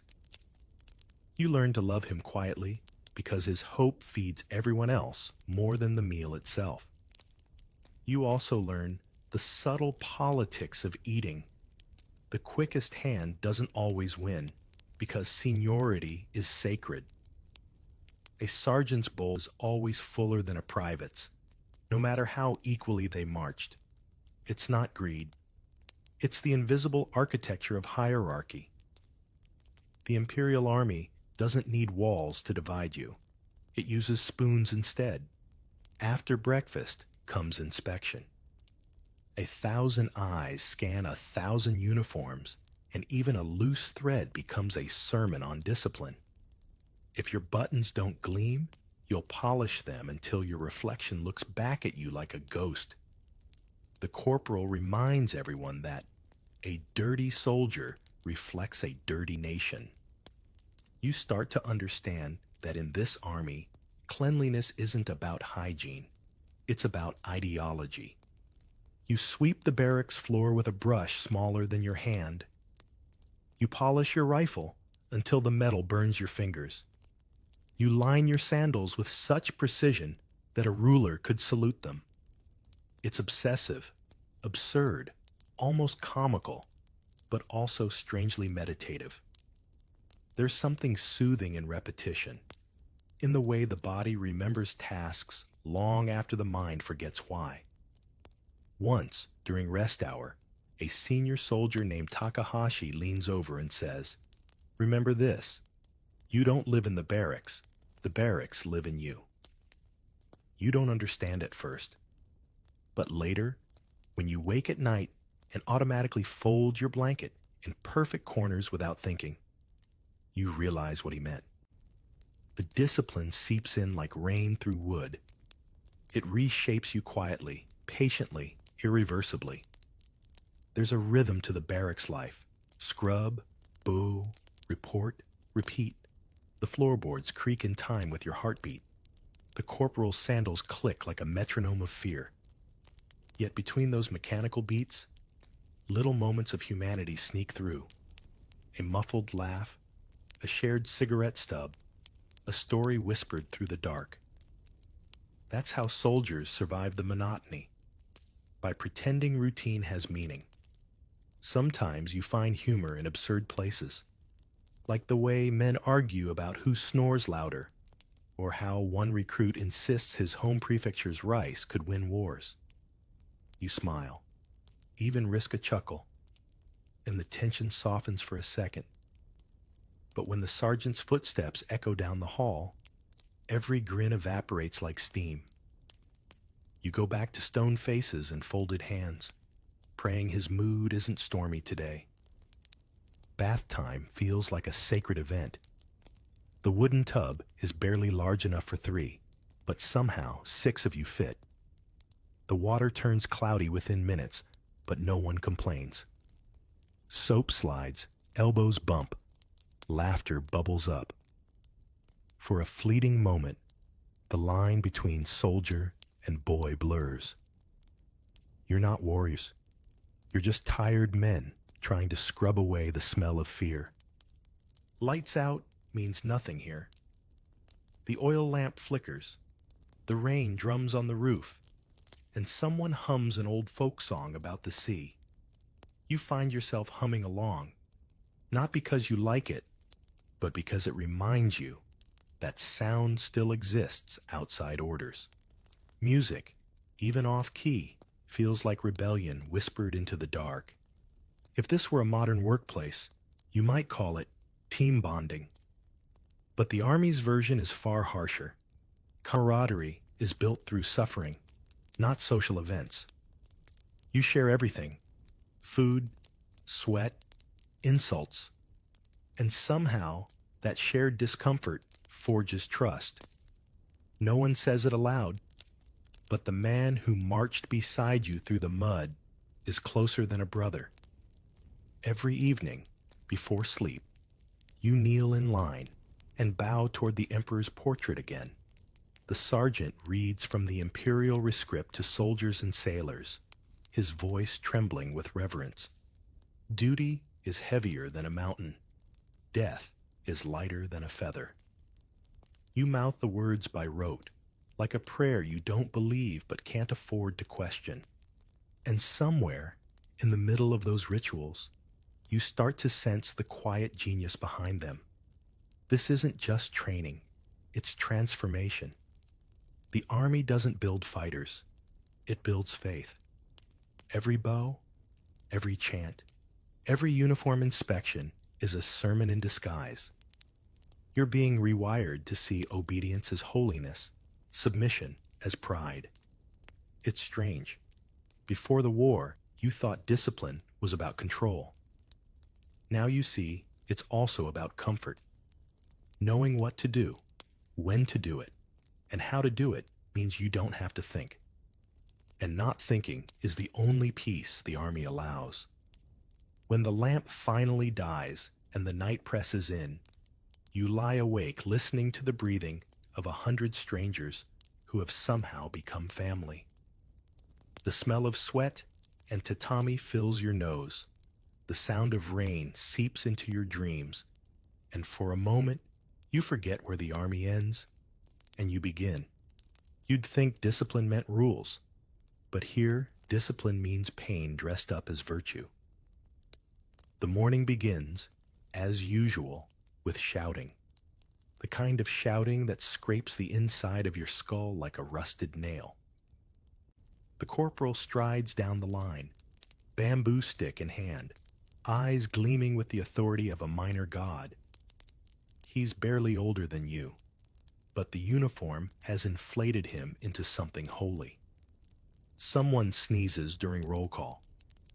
The stick comes down fast, one sharp crack, a gasp, then silence again. Nobody moves to help. Nobody dares. The lesson isn't about the sneeze. It's about control. You're not supposed to have reflexes anymore. You're supposed to be a vessel for command, pure and empty. This is how they teach spirit. In the Japanese Imperial Army, a soldier's body doesn't belong to him. It belongs to the Emperor. Pain is not punishment. It's purification. They call it kyoiku, education, and they mean it literally. Every blow teaches obedience more effectively than the textbook ever could. You remember how, in school, teachers used to say, Japan was built on harmony and respect. Out here, harmony sounds like the synchronized slap of bare feet running drills in the rain. Respect looks like a man kneeling on gravel until his knees bleed. You start to realize that culture and cruelty often wear the same uniform. The day stretches on like melted wax. Drills. Shouts. Drills again. Faster. Lower. Again. Doesn't matter if your muscles ache or your vision blurs. You move because not moving is worse. And if you stumble, someone hits you. Not because they hate you, but because that's how the system breathes. One man's pain fuels another man's fear, and fear keeps the Army alive. Sometimes, the absurdity almost makes you laugh. Like when the officer scolds a recruit for bowing at the wrong angle, 45 degrees instead of 30. He shouts that this disrespect could endanger the empire. You stand there wondering how the tilt of a man's spine could decide the fate of a nation, but you wisely keep that thought to yourself. The indoctrination runs deep. Every morning, they remind you that Japan is divine, that the emperor is your father, and that dying for him is the highest form of love. They call it Seishin Tanren, the forging of the spirit. It sounds poetic, but in practice, it's just suffering refined into ritual. You start to wonder whether belief is something you choose or something beaten into you until you can't tell the difference. During a rare moment of rest, Takahashi, the same senior who once told you the barracks lived in you, leans against the wall and says, "Pain makes you remember who's in charge." You ask him if he means the officers. He smiles. "No, pain itself." You're not sure if he's joking. You learn to anticipate the blows. You learn to bow before being told, shout before being ordered, and apologize for things you haven't done yet.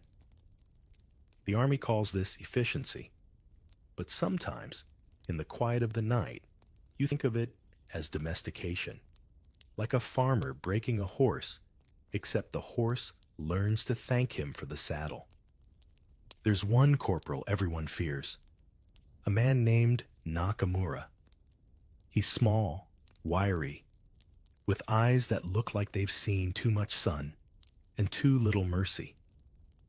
He has a habit of whispering before he strikes. Somehow, that's worse than shouting. Rumor has it he once beat a recruit unconscious for folding his blanket unevenly. The man recovered, but his smile never did. Yet, paradoxically, Nakamura is also respected.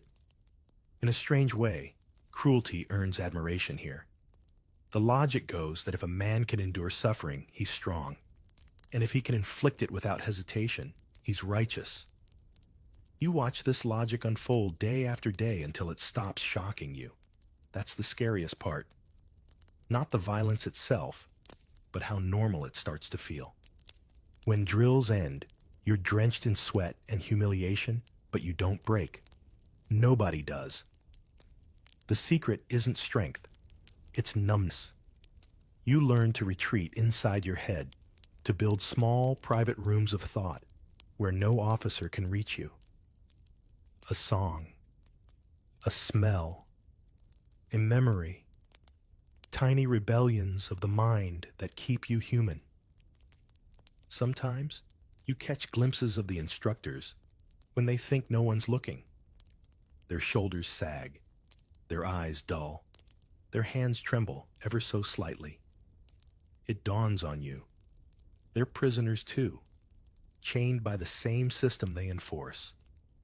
The cruelty is recycled, passed downward like a family heirloom no one dares throw away. And yet, within this storm of discipline, a strange intimacy forms.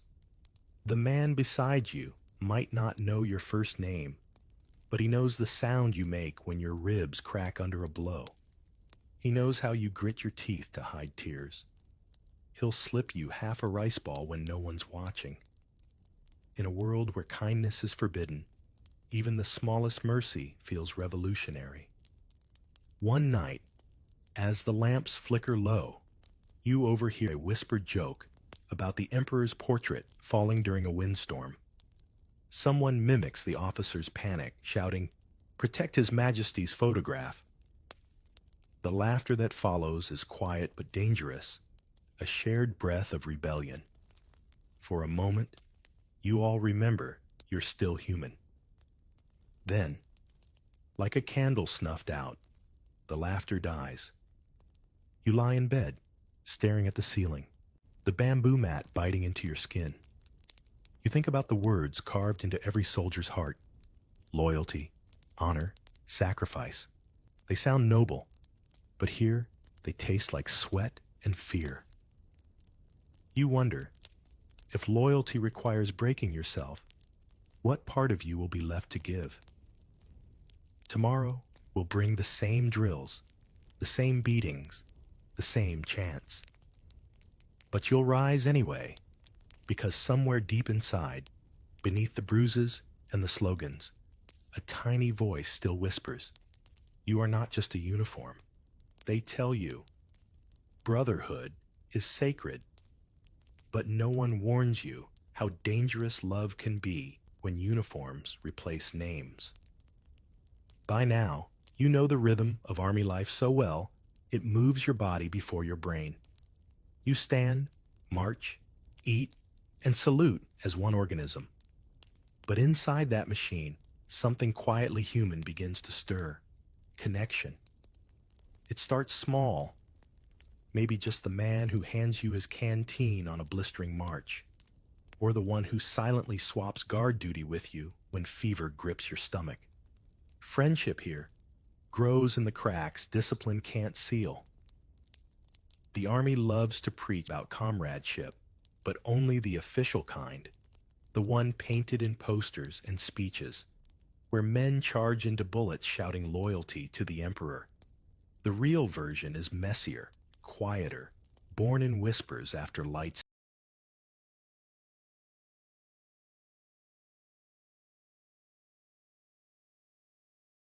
out. It's not about heroism. It's about survival. You learn who snores, who steals extra rations, who can be trusted to warn you before the corporal rounds the corner. These tiny loyalties feel more real than any patriotic chant. You and Takahashi start sharing everything. Soap, stories, silence. One night, he passes you a scrap of paper torn from an old magazine. It's a poem by Yosano Akiko, the pre-war poet who once begged soldiers to return alive. Dangerous words in a time where dying beautifully was the ideal. You read it twice, feel the lump in your throat, and tuck it inside your uniform lining. That poem becomes your hidden amulet. But affection is a risky currency. The same system that starves you of warmth punishes you for finding it in each other. The officers preach purity of spirit, meaning loyalty must flow upward, to the Emperor, not sideways to your peers. Too much laughter, too much closeness, it's unmilitary. The sergeant warns that soft hearts lead to soft men, and everyone knows what soft implies. So you learn to mask fondness as formality. A pat on the shoulder becomes a salute. A quiet glance replaces a word. Still, the human need leaks through. A touch here, a shared grin there. Small, forbidden gestures that make life bearable. In this loneliness, even a joke feels like rebellion. You and your bunkmates create secret languages with looks and grunts. Entire conversations disguised in gestures. It's astonishing how much warmth fits into silence. Then there's betrayal, the flip side of brotherhood. The same bonds that keep you alive can also destroy you. Rumors drift through the barracks. Someone got caught mocking the Emperor. Someone else whispered about desertion. The accused are marched away before dawn. No one asks where.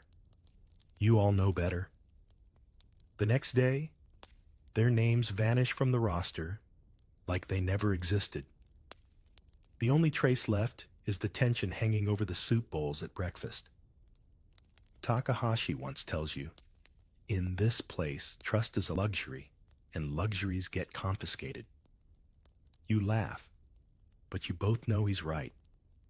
Every friendship is built on borrowed time. One careless word, one overheard joke, and a bond becomes a liability. You start talking less, even to him. That's how the system wins, by turning affection into ammunition. Yet even under that weight, some choose to defy it. You hear about units stationed in Manchuria, where soldiers formed brotherhoods so tight they called themselves Ichiban Kumiai, the first union.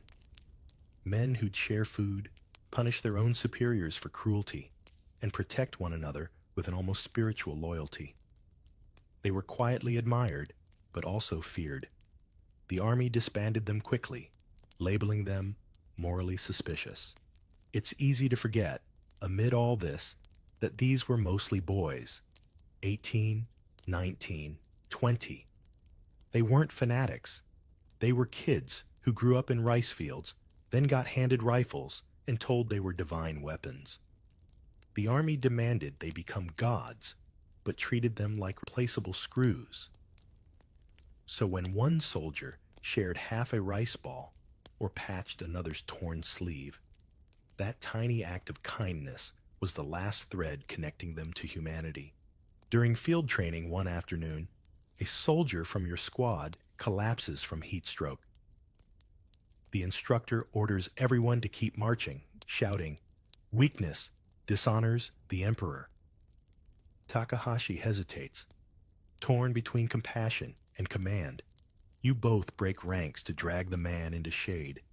Later, punishment comes, hard and loud, but you do it again. There's a kind of joy in disobedience when it's for the right reason. At night, bruised and aching, you find yourself thinking, maybe loyalty isn't what they say it is. Maybe it isn't shouting slogans or dying on command. Maybe loyalty is the quiet act of keeping another man alive when the world tells you not to care. The longer the war stretches, the more these moments matter. You share a laugh over burnt rice, swap memories of beaches and school festivals, hum old folk songs about cherry blossoms falling too soon. Sometimes, in those rare seconds of ease, it almost feels like you're not soldiers but travelers on the same impossible road. But the cracks widen, officers grow more paranoid, the punishments more random. You learn not to linger too long with anyone, not to talk unless necessary.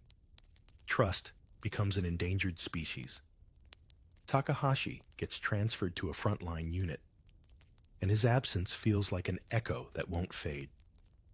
The next morning, his bedroll is gone, neatly folded, perfectly aligned, as though he never slept there at all. You never hear from him again. The army doesn't do farewells. It only does orders. But sometimes, when the wind cuts through the barracks, you think you hear his voice humming that poem under his breath. Maybe it's your imagination. Maybe it's memory refusing to obey. And that's the cruel irony. You were told comradeship was sacred, but no one said it would hurt this much. The emperor's portrait watches from the wall, smiling faintly as if to say, "See, even your love belongs to me now." Letters become the only proof you exist. After months of drills and marches, the thought of paper and ink feels like a luxury beyond rank or rations. You wait for your turn with the unit's shared fountain pen, its nib cracked, its barrel sticky with old ink. When your hands finally wrap around it, you're not just writing a letter. You're reaching for the version of yourself that existed before uniform and mud replaced your skin. You start with the usual. I am healthy, my comrades are fine, our spirits are strong. Lies, of course, but they're necessary ones. Every letter passes through censors who read your words before your family ever will. Too much honesty could brand you unpatriotic, so you learn the art of coded truth. The sun is bright here means you're marching under unbearable heat. We eat well means you're still alive. My spirit is unbroken means you cried quietly into your sleeve last night. Writing becomes its own kind of rebellion. You can't complain aloud, but you can smuggle emotion between the lines. You fold tenderness into the rhythm of polite formality, like a secret melody beneath a military march.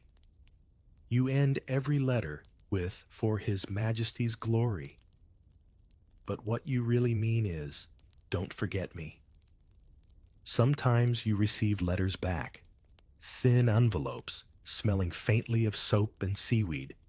Your mother's handwriting trembles with forced optimism. She writes about the harvest, your younger brother's school, the cat that still sleeps on your futon. There's always a sentence that feels like a wound. Your father prays for your honorable service. He doesn't write himself. Maybe he can't. Maybe he already knows what happens to fathers who bury sons in silence. Others receive letters too, and for a few precious minutes, the barracks glow with laughter and nostalgia. Men crowd around, trading snippets like currency. My wife sent pickled plums. My son drew me a picture. Then someone doesn't get a letter. You notice his hands shake slightly at mealtime, his voice cracking when he shouts commands. He'll never mention it, but you see it anyway. Silence here carries its own stories. You learn that love in wartime Japan has to hide behind respectability. Soldiers are supposed to love only the emperor. Anything else is indulgence. So men write to their mothers instead of their lovers, call affection duty, and disguise longing as devotion. Some even burn old letters before inspections, afraid sentimental phrase might be seen as weakness. Paper turns to ash, and with it goes the only proof that tenderness ever existed here. There are exceptions. You remember a soldier from Nagasaki, barely 20, who wrote poems on scraps of wrapping paper. Simple verses about rain, wind, and the scent of plum blossoms. The officers laughed, called him soft. But his words passed from hand to hand like contraband, keeping men awake long after lights out. When he died of malaria in Burma, someone recopied his poems and hid them inside a mess tin. Decades later, school children would recite them without knowing who he was. Sometimes, during downtime, you and a few others gather near the laundry line, trading fragments of home. One man talks about his fiancée's red kimono. Another recalls his daughter's first steps. You join in, describing your mother's miso soup as if it were a temple offering. Everyone nods solemnly, pretending to taste it in memory. For a moment, the war fades, replaced by a simple hunger for normalcy. The army, of course, tries to regulate even this. Propaganda posters insist that a soldier's heart belongs only to the emperor. They show smiling wives waving as their husbands march to glory. But the real letters tell another story. Wives rationing rice, mothers selling heirlooms, children asking when Papa will come home. Those questions never make it past the censors. The empire doesn't have room for doubt. You keep one letter tucked in your uniform's inner pocket. The paper is creased, nearly transparent from sweat, but the words are burned into your mind. It's from your sister, short and childish, ending with, "Come back and take me to the river again." Every time you think of surrender or despair, that sentence drags you back to yourself. It's the most powerful order you've ever received, though it carries no signature or seal. When soldiers die, their letters are collected and sent home, often rewritten by officers to sound noble. A dying man's delirious ramblings become patriotic last words. His real fears vanish under ink, replaced by carefully crafted sentences like, "I die smiling for the emperor." You've seen it happen. You've helped burn the originals.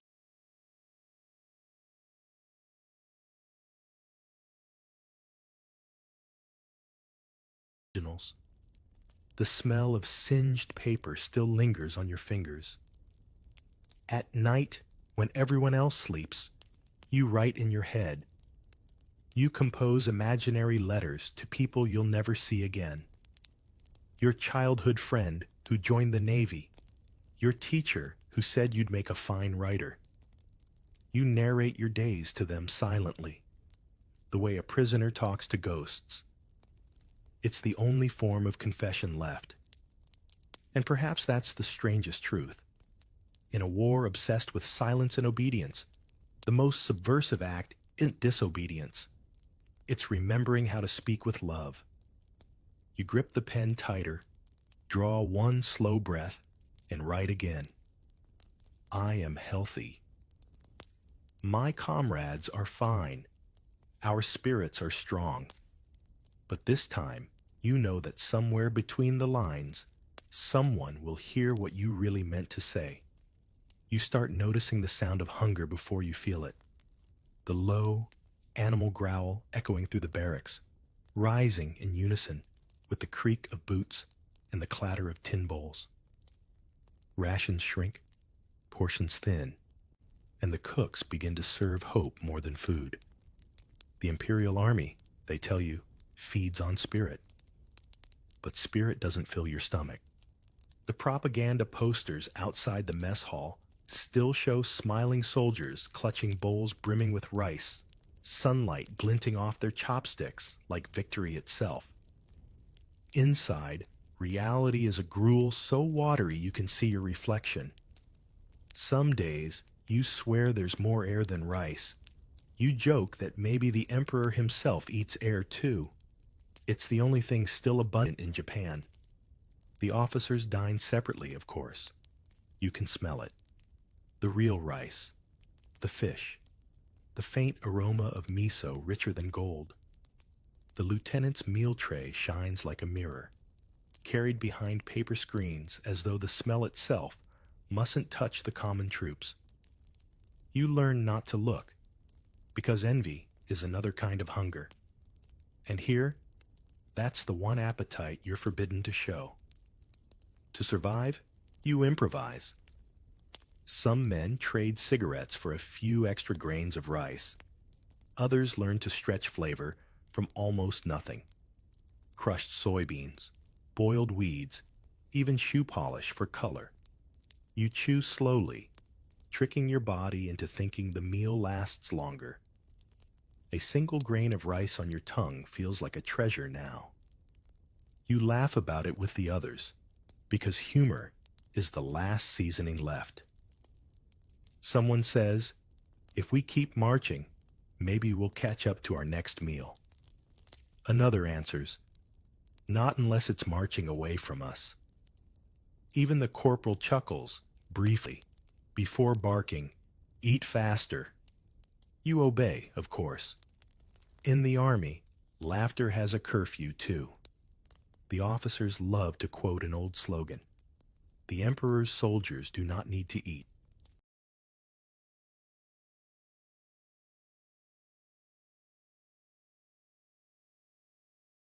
They need to believe. Easy words when your belly's full. You begin to realize propaganda isn't designed to convince the enemy. It's designed to starve you gracefully. Every empty stomach becomes proof of loyalty. Every fainting soldier a small shrine to endurance. When you're assigned to kitchen duty, you glimpse the machinery behind the illusion. The rice barrels come half empty, the pickled vegetables moldy, the fish ration replaced by dried seaweed and excuses. You're told to make it look sufficient. You stir water until it becomes soup, salt air until it tastes like meat. It's culinary theater, one that keeps morale barely above starvation. But hunger changes men. Tempers grow short, laughter rarer. The smallest argument can turn into a scuffle. You catch yourself watching the cook's hands too closely as he measures rations, suspicion gnawing at your gut harder than hunger itself. The army preaches unity, but hunger breeds hierarchy. The ones near the food always end up higher. There's a moment that sticks with you. A recruit finds a dead rat behind the storage shed. He doesn't report it. He roasts it quietly, shares it with two others under the cover of night. You smell it and turn away, pretending not to notice. The next morning, they march with a strange calm in their eyes, like men who briefly remembered what satisfaction felt like. You envy them, even as you tell yourself you wouldn't do the same. Letters from home talk about rationing too. Your mother writes that even school children now eat millet instead of rice. We are proud to share the sacrifice, she says. You read that line 3 times, wondering if pride tastes any better when it's shared. The propaganda film shown one evening tries to keep spirits high. It's called The Road to Victory. You sit cross-legged with 100 others, watching projected images flicker across a white sheet. Actors in spotless uniforms, soldiers marching through endless supplies, a smiling cook ladling steaming bowls of rice. The audience claps at the end, though half of them can barely stay upright. The irony is so thick it could feed everyone for a week. A few soldiers whisper about black markets, about villages that might still have food hidden away. But the penalty for theft is brutal, and the punishment public. The army doesn't just starve your body, it starves your imagination. You stop dreaming about food. You dream about not being hungry. When someone collapses during drills, the officer doesn't call for help. He shouts, "Endure!" And the rest keep marching. You tell yourself it's noble, but deep down, you know it's madness. Discipline doesn't fill empty stomachs. It just teaches you to pretend hunger is holy. And yet, within this deprivation, strange acts of grace still happen. A soldier slips you half his ration because you carried his pack yesterday. Another quietly refills your canteen when yours runs dry. No words exchanged, no thanks given, because kindness here isn't conversation. It's instinct, the last remnant of humanity the war hasn't eaten yet. One night, you sit outside the barracks under a cracked moon, chewing on a grain of roasted barley. You think about the meals you used to take for granted, the crunch of pickled radish, the warmth of tea, the sound of chopsticks clicking like music. Hunger sharpens memory. You can taste home more vividly now than you ever did when you were there. In the end, you realize the Army's true efficiency. It doesn't just teach you to obey. It teaches you to survive on nothing, to make endurance look like virtue, to smile, even when your ribs show through your skin. And as your stomach growls again, you can't help but think, somewhere, the Emperor must be sleeping soundly, dreaming of soldiers who never get hungry. Faith wears many faces. Sometimes it's a priest's robe, sometimes it's a helmet, and sometimes it's the trembling voice of a boy shouting prayers he doesn't understand. Every morning begins with ritual. Before sunrise, you and the others line up in the courtyard, breath fogging in the cold, waiting for the sergeant's command. The flag rises, the anthem hums, and you bow toward the Emperor's portrait. The act feels sacred, yet mechanical, like worship on a factory schedule. You've said Tenno Heika Banzai so many times the words have lost meaning, but still, they vibrate in your bones like muscle memory.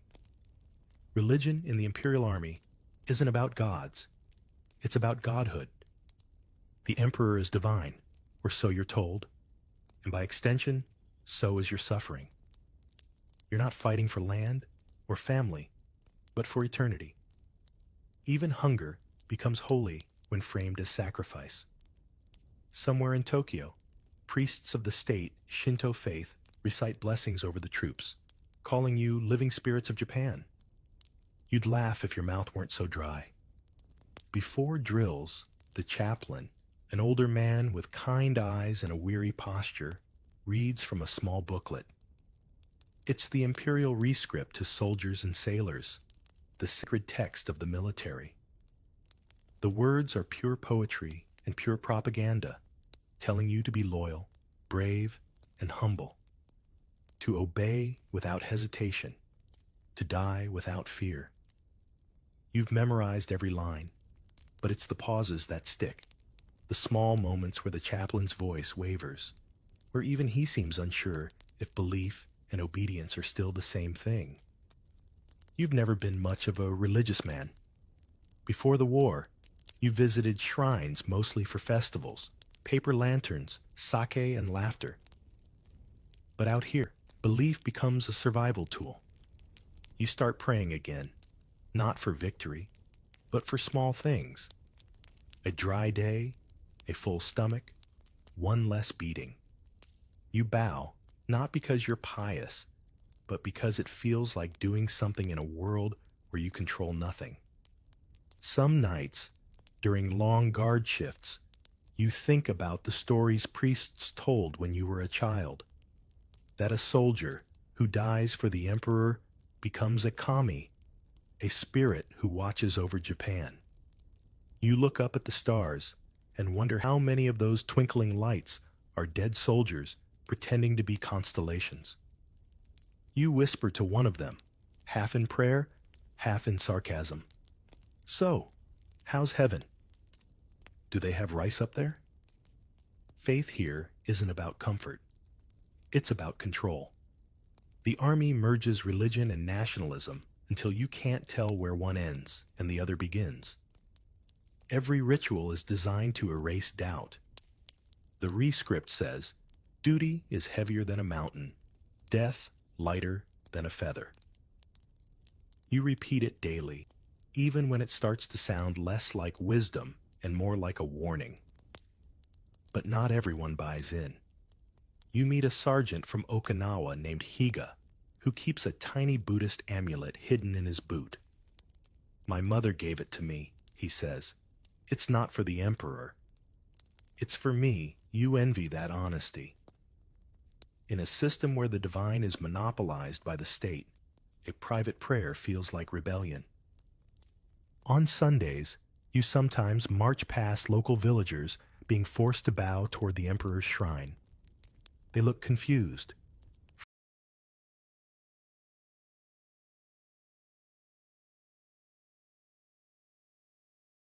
frightened, obedient, the same way you did when you first arrived. It hits you that the entire empire runs on the same ritual, obedience disguised as reverence. Somewhere, far away, a school teacher tells children that soldiers like you are blessed, not broken. You'd almost believe it yourself if you weren't living the contradiction. The officers love speeches about kokutai, the national essence. They say Japan is one body and the emperor is its soul. The idea sounds noble until you realize what that makes you. A cell, replaceable, disposable. The body survives even if the cell dies. The metaphor works a little too well. Then there's the missionary presence. Before the war, Japan tolerated Christianity in small doses. But now, Christian chaplains must hide their crosses behind plain cloth. Yet you hear whispers that some officers secretly keep Bibles. One night, you see a captain reading by lamplight, mouthing something that isn't Japanese. He looks up, startled, and says, "Poetry." You nod, pretending to believe him. Maybe faith, in any language, has to hide here. Once, a squad mate named Yoshida carves a small wooden charm from a bamboo scrap. It's crude, uneven, but he ties it to his rifle strap anyway. For luck, he says. The corporal mocks him. Luck is for cowards. The next day, Yoshida's unit gets sent on a mission, and he doesn't return. That night, no one laughs. A few men carve charms of their own. Even the corporal keeps his voice low. You begin to see the strange duality of belief. It binds and blinds. It comforts you while keeping you compliant. You catch yourself bowing reflexively, even when no one's watching, even when the emperor's portrait is just a shadow on the wall. It's habit now, like breathing, like fear.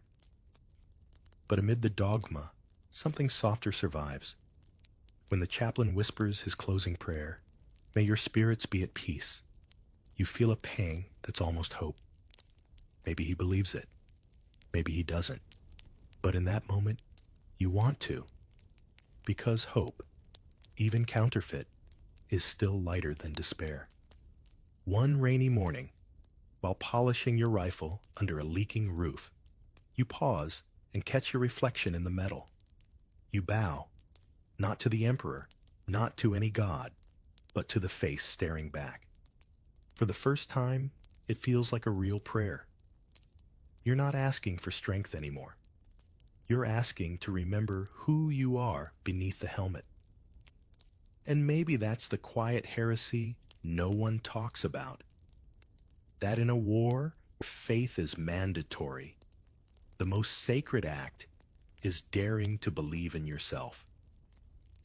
You've traded the barracks for the jungle, and the air here feels alive enough to swallow you whole. It hums with insects, drips with humidity, and smells like rot and rain. You march through it until the world narrows to three sensations: heat, hunger, and noise. The textbooks back home called this tropical paradise. The soldiers call it the green hell. The empire says you're liberating Asia. The locals you pass say nothing at all. Their faces are unreadable, eyes tracking your every step from behind palm fronds. Somewhere between Malaya and Burma, patriotism melts faster than sweat. You're not marching for glory anymore. You're marching because stopping means dying. The jungle doesn't care about ranks or flags. It eats officers and privates equally. Leeches slip through socks. Mosquitoes hum like distant engines, and every puddle hides a fever waiting for a host. Men whisper about invisible enemies: malaria, dysentery, dengue. The sergeant tells everyone to drink less water. It's for discipline. You drink anyway, because thirst feels more urgent than fear. Your rifle rusts faster than you can clean it. The humidity turns gunpowder to sludge. The maps you're given might as well be riddles. Half the time, you're not sure if you're advancing or wandering in circles. Command keeps saying the same words: forward, victory, emperor, as though repetition could replace direction. At first, the jungle seems endless but bearable. You even find its beauty in rare moments. Sunlight dripping through ferns, orchids glowing like lanterns, rivers glinting silver in the dusk. But beauty fades fast when your boots rot and your stomach twists from starvation. You start seeing the landscape less as scenery and more as a predator. You and your unit pass through abandoned villages, wooden huts half swallowed by vines, rice paddies shimmering like ghosts. Sometimes you find traces of life: a child's sandal, a cooking pot still warm, a chicken feather stuck in the mud. You tell yourself they left peacefully. You tell yourself a lot of things out here. The imperial slogans still echo in your head, but they sound different now. Die beautifully, they said. But nothing about this is beautiful. The men who die here don't glow with heroism. They just vanish, swallowed by green silence. One day, you bury a comrade whose name you barely learned. No ceremony, no prayer. Just a shallow hole and the hope the ants will be kind. Malaria hits like divine punishment. It starts with chills, then fever, then madness. A soldier named Ito begins talking to trees, calling them mother. Another insists the emperor has hidden a secret radio inside the moon. You want to laugh, but the sound sticks in your throat. Out here, madness feels logical. Officers grow thinner, angrier. They still bark orders with the same righteousness, but even the uniforms hang loose. their eyes hollow. You catch the captain rubbing a worn photo of his wife, murmuring apologies when he thinks no one can hear. For all their power, they're prisoners too, trapped in the myth they were paid to enforce. One evening, during a downpour, you stumble upon an Allied leaflet washed up against a rock. It's in Japanese, crudely printed, promising food and humane treatment if you surrender. You pass it around quietly, half joking. Humane treatment, someone scoffs. Probably means they'll feed us before they shoot us. But you tuck it in your pocket anyway, unsure if you're keeping it as a lifeline or a souvenir of your own doubt. The jungle teaches you new faith, the kind that doesn't need shrines or speeches. You pray to dry socks, to clean water, to waking up without fever. You measure time not in days, but in rations and blisters. The calendar in your head dissolves. Only survival remains. Sometimes, in the rare quiet between storms, you hear distant music. It's probably from a local village, but it sounds like ghosts playing flutes made of bone. The tune worms its way into your sleep, and you dream of home. Not the real one, but the idea of it, soft and unreachable, like sunlight underwater. The worst moments aren't the battles, they're the waiting. You dig foxholes, you mend boots, you chase rumors of reinforcements that never come. You learn to recognize the smell of death before you see it. You stop counting the bodies you bury because numbers don't make grief smaller. They just make it repetitive. One night, a soldier named Nakano confesses that he doesn't believe Japan will win. "We're ghosts already," he says. You tell him to shut up before someone hears. But later, lying awake under the mosquito net, you realize he's right. The empire is too far away to hear you, too proud to admit you exist. Out here, soldiers aren't heroes. You're just lost mail from the homeland, letters the sender forgot to sign.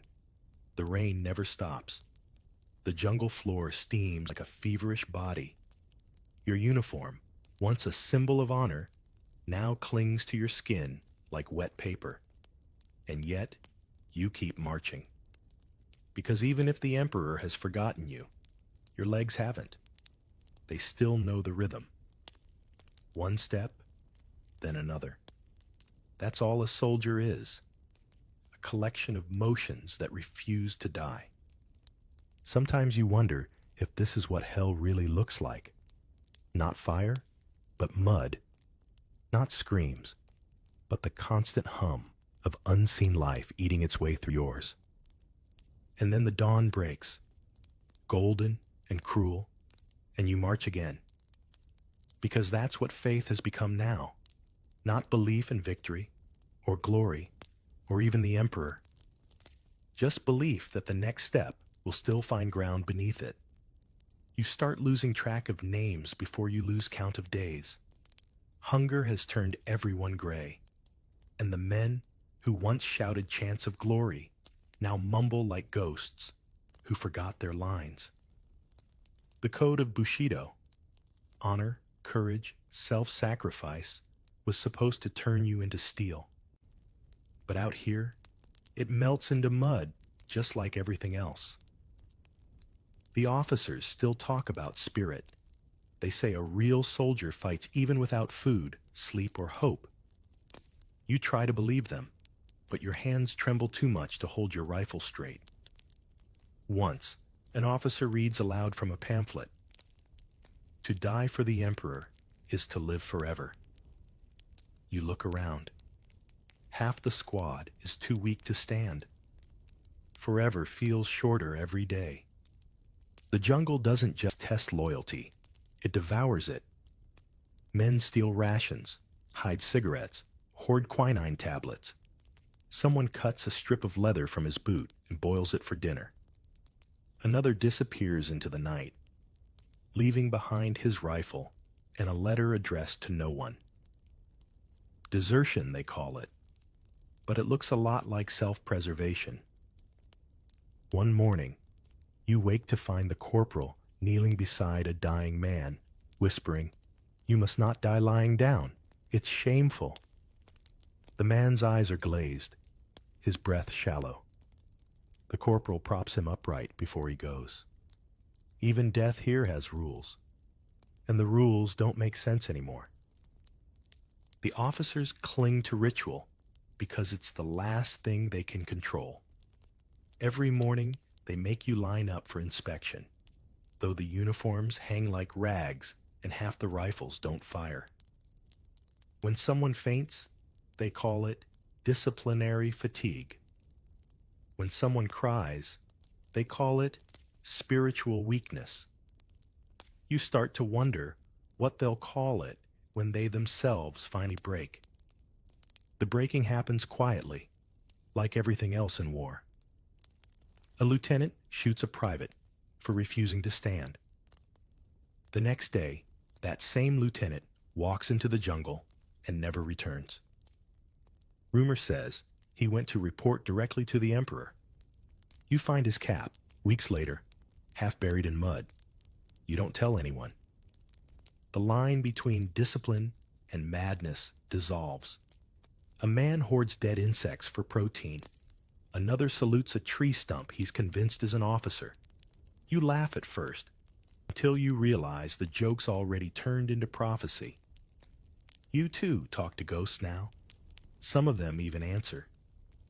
You remember Takahashi, the friend you lost back in training. You imagine him still alive somewhere, cursing the same leeches, chewing the same roots. Sometimes you whisper his name, just to hear a human sound. It echoes strangely in the thick air, as if the jungle itself is trying to remember him too. When reinforcements finally arrive, they bring nothing but more empty slogans. "The homeland endures," they shout, though even their uniforms look borrowed from the dead.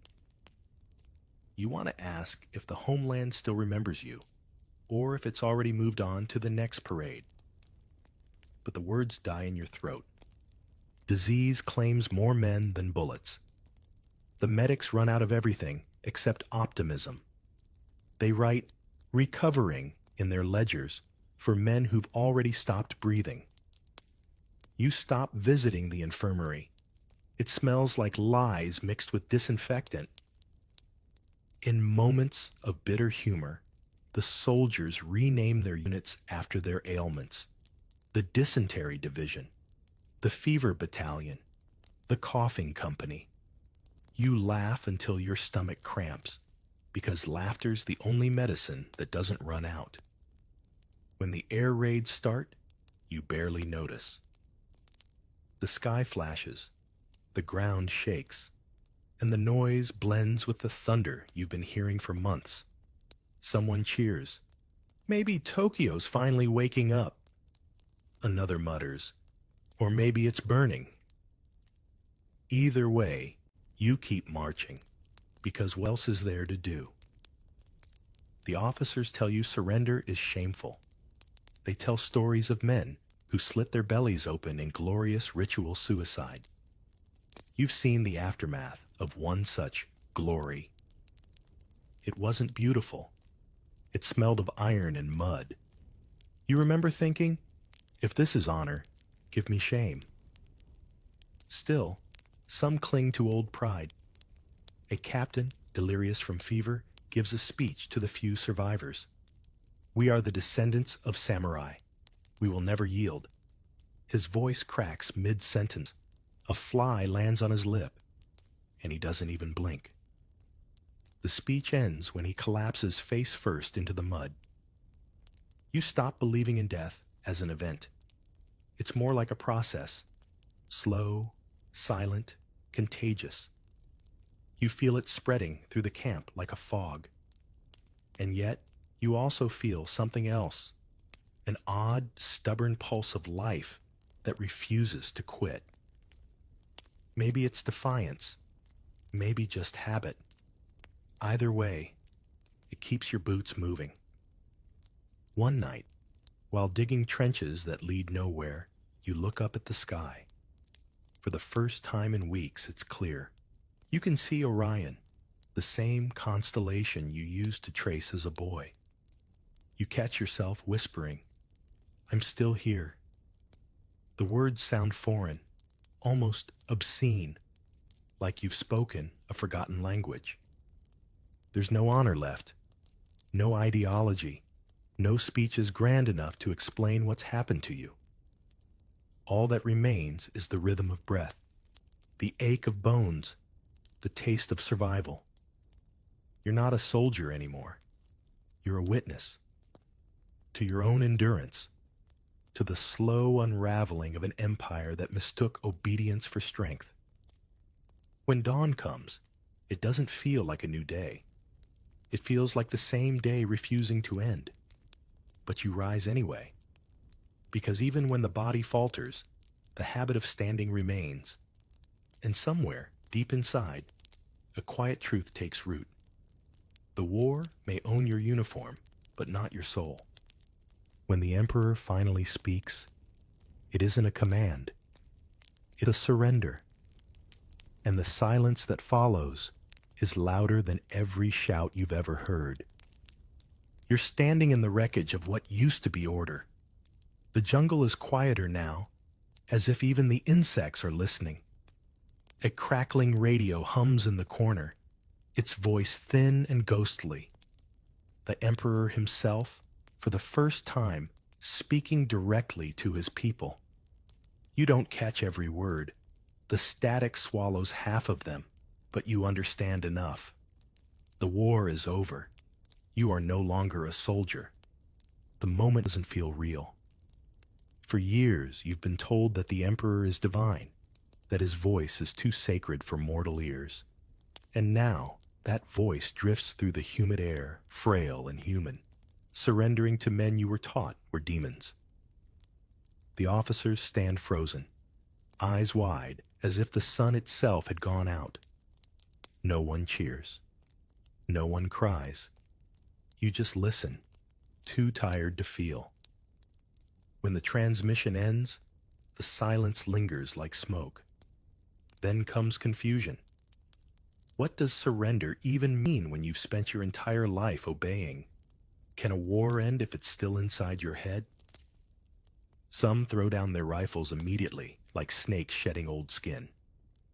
Others refuse, muttering, "The Emperor is testing us." A few vanish into the jungle, determined to keep fighting a war that has already dissolved. You stay. Not out of loyalty, but exhaustion. There's no energy left for defiance. You walk among the wreckage, the broken helmets, the rusted rifles, the nameless graves marked with sticks. The banners that once screamed victory or death now hang limp in the rain.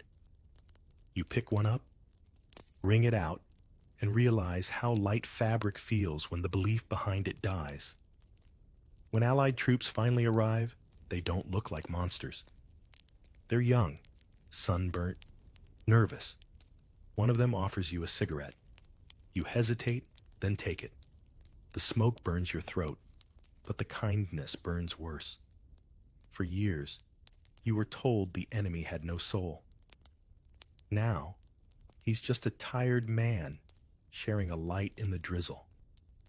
You exhale, and the lie goes with it. The journey home feels longer than the war. You board a ship packed with men who no longer speak. Some stare at the sea, others at the floor, each lost in a private battle. The ocean smells of oil and grief. You half expect to see ghosts walking on the waves. When Japan's coastline finally appears, a gray blur of mountains and ashes, someone whispers, "It's smaller than I remember." Tokyo is unrecognizable. The proud capital looks like an emptied lung, smoke curling through ribs of ruined buildings. Children in rags sift through rubble for food. Women sell scraps of fabric that used to be kimonos. The emperor's portrait still hangs in shop windows, but the glass around it is cracked. You stare at it and think, even gods can age. You return to your hometown, or what's left of it. The train station is gone. The road to your village is choked with weeds. Your mother's house still stands, barely, the walls warped by years of dampness. She doesn't recognize you at first. Your frame is smaller, your eyes older. When she finally does, she doesn't cry. She just touches your face, like she's confirming you're not another dream. Neighbors appear, one by one, whispering stories. Some sons never came back. Others returned missing limbs, missing voices. Everyone has a scar they don't talk about. The men avoid mirrors. The women avoid asking what the men saw. The emperor's surrender was supposed to bring peace, but peace feels like an empty room with the lights off. At night, you dream of the jungle again, the sound of rain on metal, the faces of men who stop breathing mid-sentence. You wake before dawn, heart racing, and step outside. The air smells of damp earth and something faintly sweet, rice being cooked again. The world, somehow, still insists on continuing. You find work as a clerk at the prefectural office, writing reports that no one reads. The routine is almost comforting. Paper, ink, silence. You bow to your superiors out of habit, though no emperor watches you now. Every so often, you catch yourself standing too straight, folding your blanket too neatly, eating too quickly. The army is gone, but it still lives inside your muscles. The newspapers print words like Reconstruction and democracy. New slogans replace the old ones, and people recite them with the same practiced conviction. You smile at the irony. Maybe obedience isn't a culture, it's a reflex. Sometimes you pass young Americans stationed nearby. They laugh loudly, share canned coffee, talk about baseball. You don't hate them. You envy them. They can afford to forget. You, on the other hand, carry the memory like a tattoo under your skin, visible only when the light hits just right. Years later, someone asks what it was like to be a soldier. You search for an answer, but the words don't fit. How do you explain that war wasn't about hate or bravery, but routine? That the real battle was not against enemies, but against emptiness? You shrug, offer a half smile, and say, "We followed orders." It's simpler than saying, "We followed a dream that starved us." When you visit the shrine built for the war, dead, you bow out of reflex. The names carved in stone stretch endlessly, neat and clean. You trace your finger over the characters of men you once shared rice with. Takahashi's name isn't there? You knew it wouldn't be. Some ghosts are too quiet to make the list. And yet, standing there, you realize something small but sharp. Survival isn't shame. Living on is its own act of defiance. You may have lost the war, but you refuse to vanish. The empire ended, but you didn't. That's enough. As you leave, a breeze catches your sleeve, lifting it slightly like a salute. You look up, half expecting the old flag, but it's just clouds, white on blue. For once, the sky looks empty, and that emptiness feels like freedom.